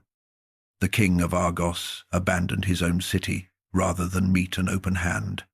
He went north, quietly, with a few attendants, out of Argos entirely, up through the hill country, mile after mile, putting distance between himself and the harbour where his family was about to land. He ran the way he had always run, not wildly but administratively, a planned, managed, dignified flight. The same man who had solved a prophecy with masonry and a shipwright's chest, now solving it with geography. He came at last to the city of Larissa, in Thessaly, in the north of the Greek world, far from Argos, far from the boy, far, he told himself, from the sentence, and there he stopped, and breathed, and considered himself safe. Mark the place, Larissa. You have been there before. You stood in it at the very beginning of this night, in the sunlight, in a crowd, watching a discus hang in the air. The old man has just run, on his own legs, by his own choice, to the exact coordinates. Now the accounts assemble the rest of the machine, piece by piece, and not one piece of it is malicious. And that is the horror and the beauty of it. The king of Larissa had lately lost his father, and in the old world a royal funeral of sufficient dignity was marked with games. Funeral games, the grandest athletic gathering of that region in years. Runners and wrestlers and throwers invited from every city, crowds pouring in from the whole countryside. And among the famous names drawn to the games came the most famous name alive that season. The young hero out of the south, the Gorgon slayer himself, traveling through Thessaly, welcomed by the king of Larissa as the guest of honor. Some tellings say Perseus was on his way to Argos still, searching for the grandfather who kept not being where he looked. However it fell out, the accounts agree on where everyone stood. Perseus in Larissa, at the games, and somewhere in that vast holiday crowd, unrecognized, one more grey head among thousands, an old man who had come north to escape him. Neither knew the other was there. Hold that, the whole crowd between them, and neither one knew.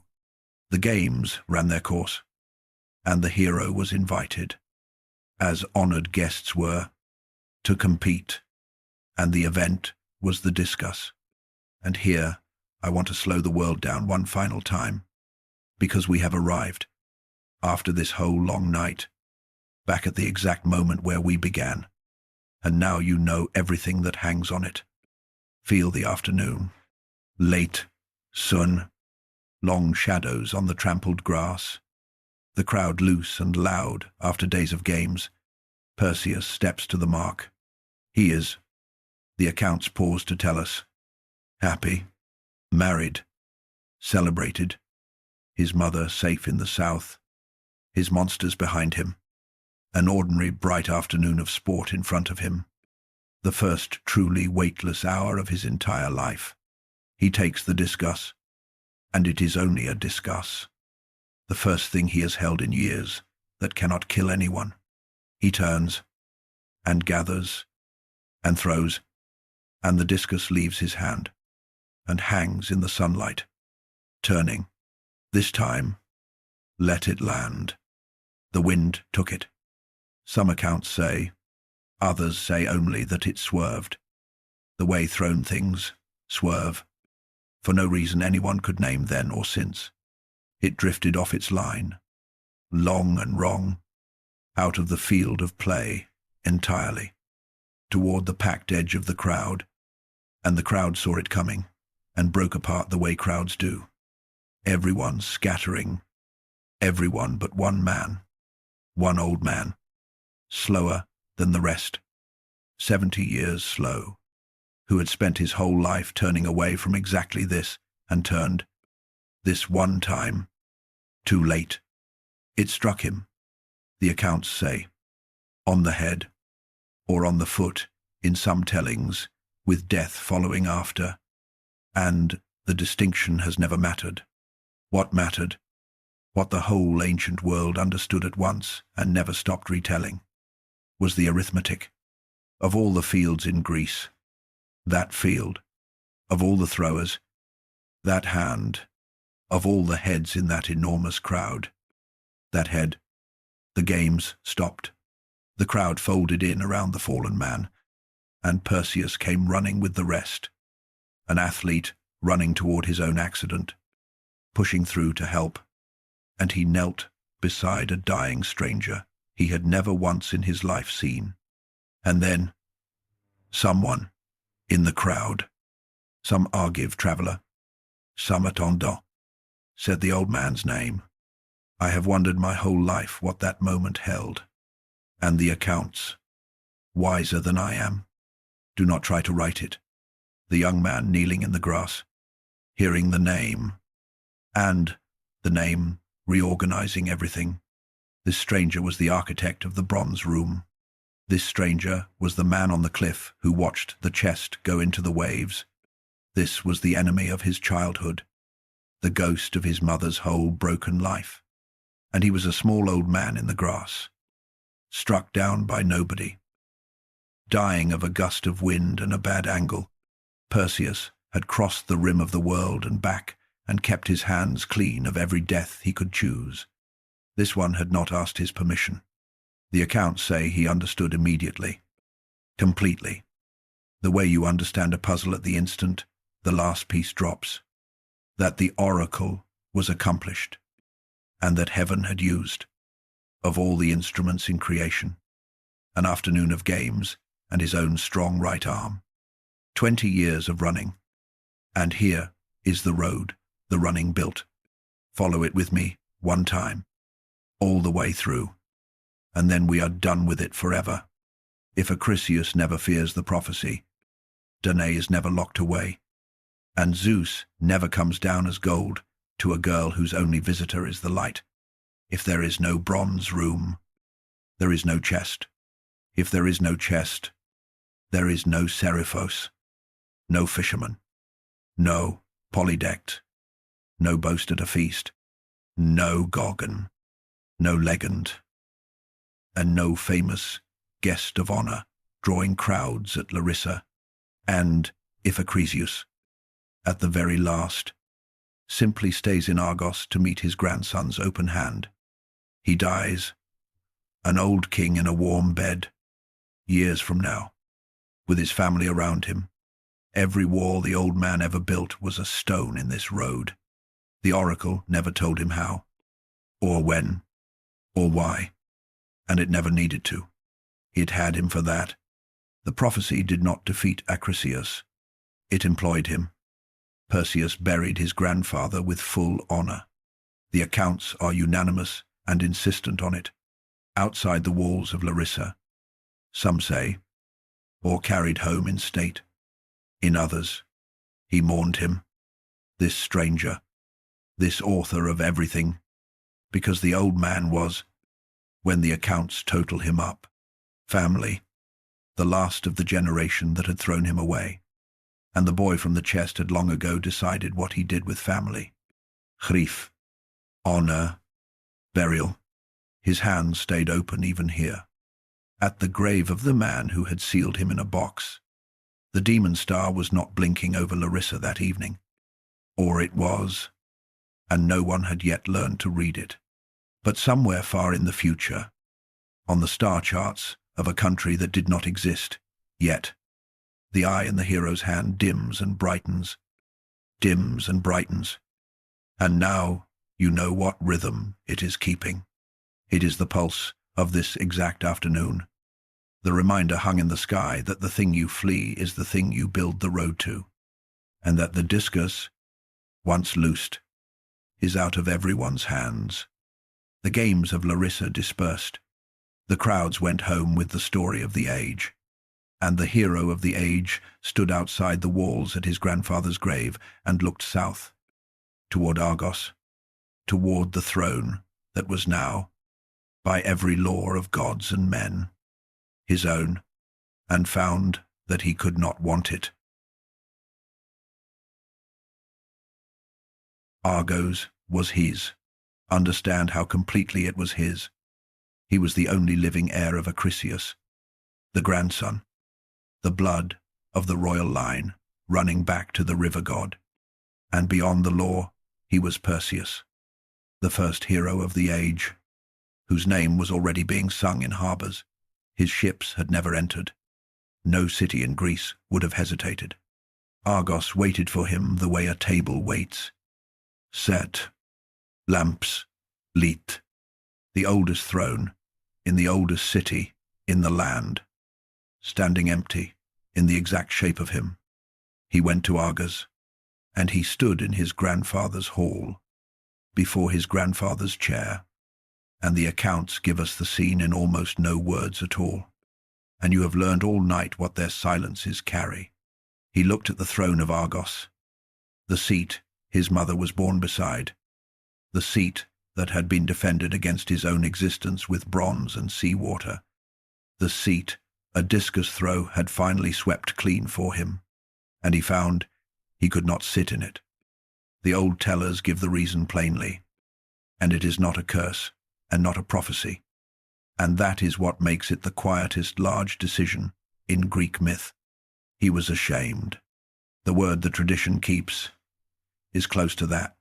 Shame. The deep, old kind. the kind that lives next to honor and shares a wall with it. Every time he sat in that chair, he would be sitting in the chair of a man he had killed.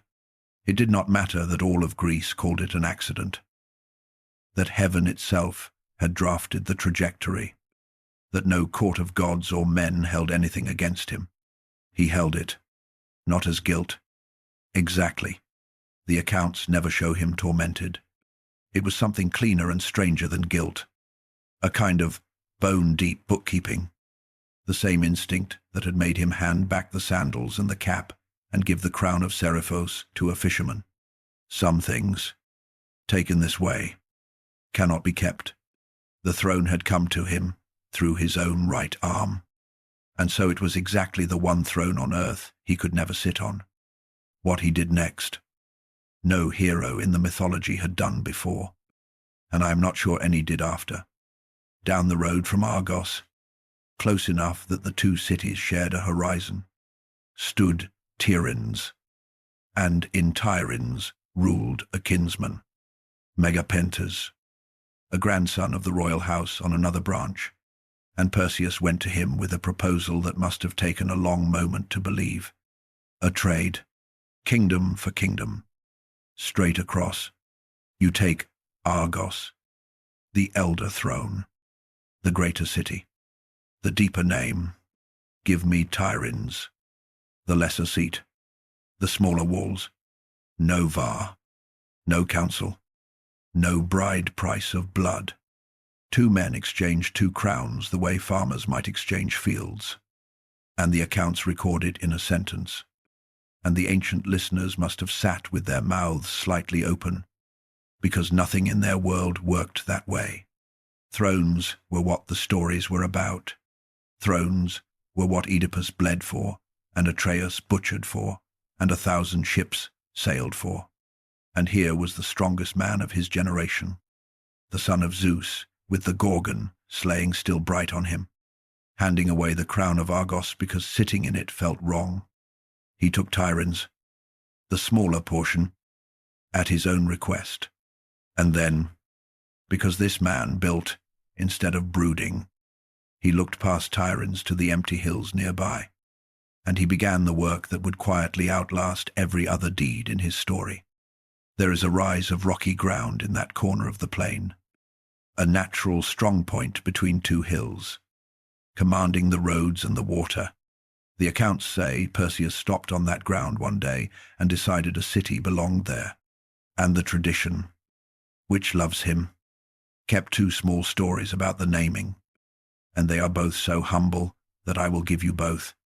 One says that as he walked that ground, the cap of his sword, scabbard, the mikes, fell from it, and he took it for a sign. The other says he was thirsty, and pulled up a mushroom, which in Greek is also mikes, and water welled up where it had grown, and he drank, and took that for the sign instead. A sword cap or a mushroom. The accounts differ charmingly, the way they always do, and either way, the city that rose on that rock took its name from the smallest object in the founding story. Mycenae. Say that name slowly, because you have heard it all your life. He walled it with stones so enormous that the Greeks of later centuries, standing under their own ancestors' masonry, refused to believe human hands had placed them, and said the Cyclopes must have done it. The one-eyed giants, hired by Perseus for the work. Those walls are standing tonight. That is not a figure of speech. Drive 2 hours southwest from Athens tomorrow, and you will walk through them, up to the great gate where 2 carved lionesses have flanked the entrance for well over 3,000 years, past graves that gave up golden masks, now lying in the museum cases of Athens under soft lights. Archaeologists have been working that hillside for a century and a half, and the ground has made the old stories look modest.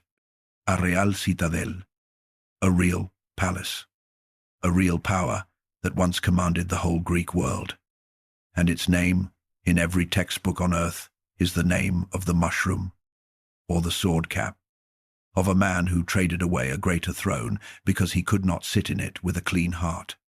And the name opens one more door, the largest one. So let us open it and look through before we rest. Mycenae is the city of Agamemnon. The king of kings who mustered the 1,000 ships against Troy ruled from this exact rock, generations after its founder. Every tale you have ever heard of, that war, the apple and the judgment, the stolen queen, the 10 years under the walls, the horse, all of its sails, when you trace the lines home, out of the harbor of a kingdom founded by the boy from the chest. The Age of Heroes kept its capital in a city built by a man whose own father tried to prevent him with a room, and whose grandfather tried to prevent him with the sea. The world that failed to stop him ended up headquartered in his handiwork. And the bloodline ran further than the stones. Perseus and Andromeda reigned long in Tiryns and Mycenae, and the accounts give them many children, sons who became kings across the south of Greece, a daughter whose line ran down into Sparta, and one son, Electryon, whose granddaughter matters more to these knights of ours than any crown. Her name was Alcmene. Remember it. 4 generations after the hilltop and the mushroom. From this exact line, a woman of the blood of Perseus will keep a lamp lit in Thebes, and the king of the sky will come to her door wearing a borrowed face, and the child of that long night will be the strongest man who ever lived, hounded by a queen through 12 impossible labors, carrying that queen's own name inside his, the line of Perseus. The old stories call that family. Heaven itself will one day swear an oath on it. But that is a story you have already heard.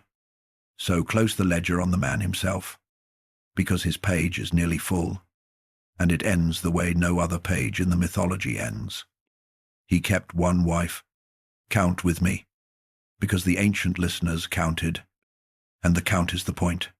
In a mythology where the king of the gods kept a ledger of conquests as long as this whole night, where heroes shed wives the way they shed armor, where Theseus abandoned and Jason betrayed, and nearly every famous marriage in the tradition ends in fire or poison or a knife.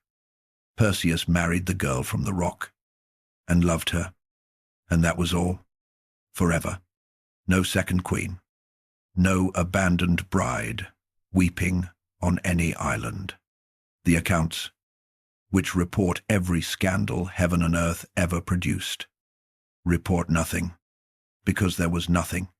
He raised his own children in his own house. He ruled his smaller kingdom well and long, and he died. The mainstream of the tradition holds an old man, in peace, in his bed, full of years, with his family around him.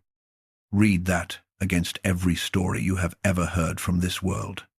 The greatest heroes of the generations after him died mad, or poisoned, or burned, or alone on beaches cursing the gods. The man who started life as cargo in a coffin died warm, holding a hand he had held for 50 years. The hand he had unchained from a rock one bright morning when they were both young. In this entire mythology, count the heroes who kept one wife, raised their own children, and died old in their own beds. You will not need a second hand for the counting. You may not need a second finger. The old tellers knew exactly what they were saying with that ending. The man who gave every power back was given the one prize no power wins, an ordinary life, at full length, in daylight.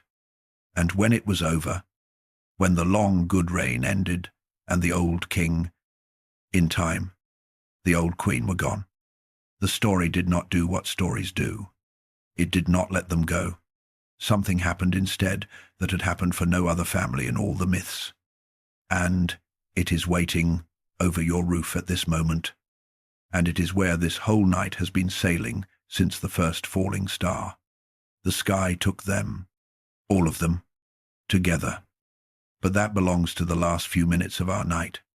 And you have earned it. And so have they. One more small journey. Straight up, and then sleep.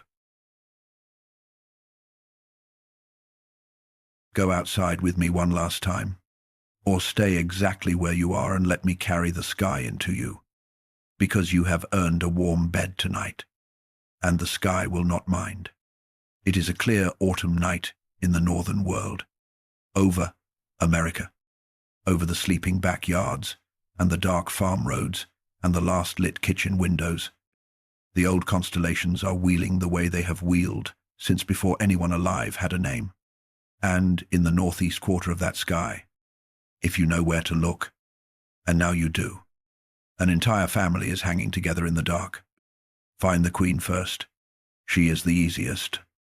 5 bright stars in the shape of a crooked letter, a zigzag like a W, and every stargazing child in every generation learns her before almost anything else. That is Cassiopeia, the queen of the boasting tongue, seated on her throne forever. And the old sky watchers notice the thing about her that you can verify from any backyard through any long autumn night. Her throne circles the North Star, and it never sets. And so for half of every turning she hangs upside down, clinging to her chair. The queen who talked her way into catastrophe, now spending eternity being politely, publicly, endlessly inverted. The Greeks said that was the sentence, and it is still being served. Tonight, over your house, and near her, dimmer, patient, sits Cepheus, her husband, the king who stood on the safe shore, keeping her company in the dark the way he kept her company on the beach, at a slight distance, doing nothing. Below them, look for a long, graceful line of stars. That is their daughter, Andromeda, the girl from the rock, her arms still flung wide in the old star maps. The chains the sky refused to edit out, and here the night keeps its most beautiful secret.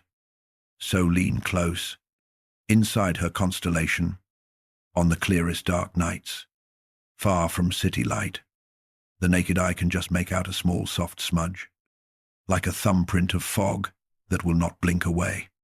That smudge is the Andromeda Galaxy. It is the most distant thing a human eye can see without help. An entire other city of stars. 2.5 million years of light lying between your eye and it. 1 trillion suns wearing her name. The chained girl from the tide line became the address of the farthest thing you will ever see. The old world could not have known that. And it named the fog for her anyway. And modern astronomy, which renames everything, never took it back. Below her, low on the horizon, the sea monster, Cetus, the old star charts call it, the very word the frightened coast used. A vast, dim constellation wallowing along the southern edge of the autumn sky, permanently arriving, never allowed to arrive, and nearby, cut in stars, the winged horse, Pegasus, the great square of him, one of the largest shapes in the whole sky, the child of the worst night of this story, galloping enormous and free over the roof of the world, and between the queen and his bride, hand raised, stands the man himself, Perseus. The constellation shows him. The old charts agree. In the pose, the story earned. One arm up, sword high, and from his other hand hangs a head. The old sky watchers marked it plainly on their maps. The severed head of the Gorgon, carried through heaven forever. And in that head burns the star I promised you at the beginning of the night. Back when a discus was hanging in the sunlight, and you did not yet know why, it could not miss. The Arabs, who inherited the Greek sky and mapped it with love, called that star Ras Al Ghul, the head of the demon. And our star charts keep it as Algol, the demon star. And here is the fact to carry into sleep, because after everything you have heard tonight, it is somehow still true. And you can test it yourself. The star blinks every 2 days and 21 hours, regular as a held breath released. Algol dims to a third of its light and then brightens again, hour by hour. A slow wink in the dead woman's eye. For thousands of years, sky watchers marked it and did not love it. And when modern astronomers finally solved it, the answer was 2 suns, circling each other so closely that one eclipses the other on that exact schedule. An orbital clockwork, older than the story itself.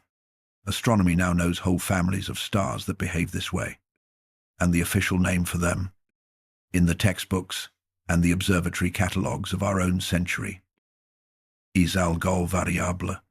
The eye in the hero's hand became a unit of science. It is dimming or brightening right now, over your roof, on schedule. You can check my work tonight, or tomorrow, or in 10 years. The eye never fully closed. So there they are. Count them one last time. The mother-in-law on her circling throne, the father-in-law at his careful distance, the bride with her arms wide and a galaxy in her hair, the monster held forever below the horizon of her feet, the wild winged horse, and the man from the chest, sword up, head in hand, facing all of it. One family, the only one. The Greeks set many single souls in the sky. A hunter here, a bear there, a crown, a leader. Scattered honors for scattered stories.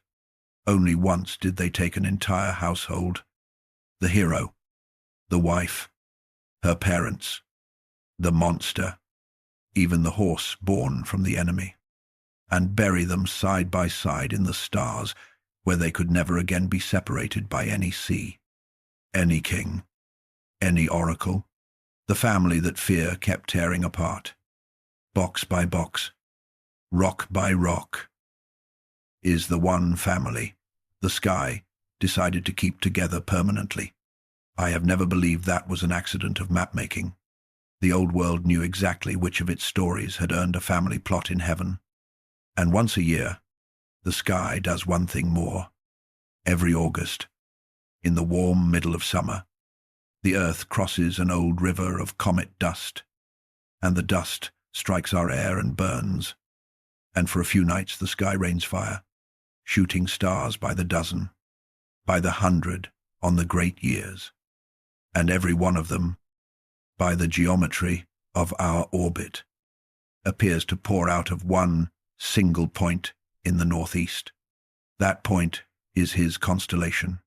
The astronomers, who named the shower centuries ago by the constellation it flies from, call the falling stars the Perseids, the children of Perseus.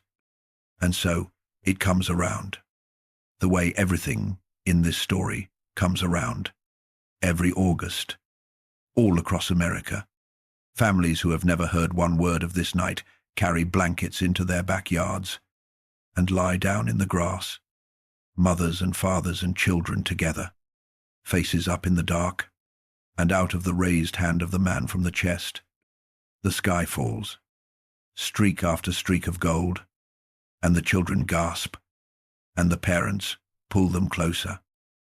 And nobody knows they are lying under the oldest happy ending the Greek world ever told, watching gold rain down out of it, gold falling from the sky into the dark, onto people who are loved. That is where his story started, in a sealed bronze room. And that is what the sky repeats every summer over the whole sleeping country, as if the night itself had learned the story by heart and never tires of telling the first scene.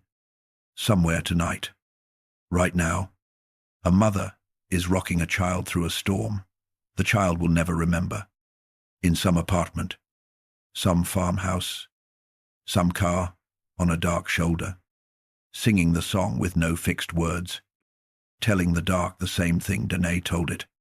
Let the storm be mine. Sleep, small one, and above her, and above you. The boy she saved is still holding up the head, and the girl he saved still has her arms open. and the whole family is still together, and the sea never collected, and the eye in the sky is blinking its slow blink, keeping the time of an afternoon in Larissa that finished long ago. The Discus has landed. The oracle is paid. The kings who feared are stone and dust. The fisherman wore a crown. The mother came home, and the man who gave everything back was given the sky. Sleep now. The stars are keeping the story. They have kept it all this time. They will keep it while you rest.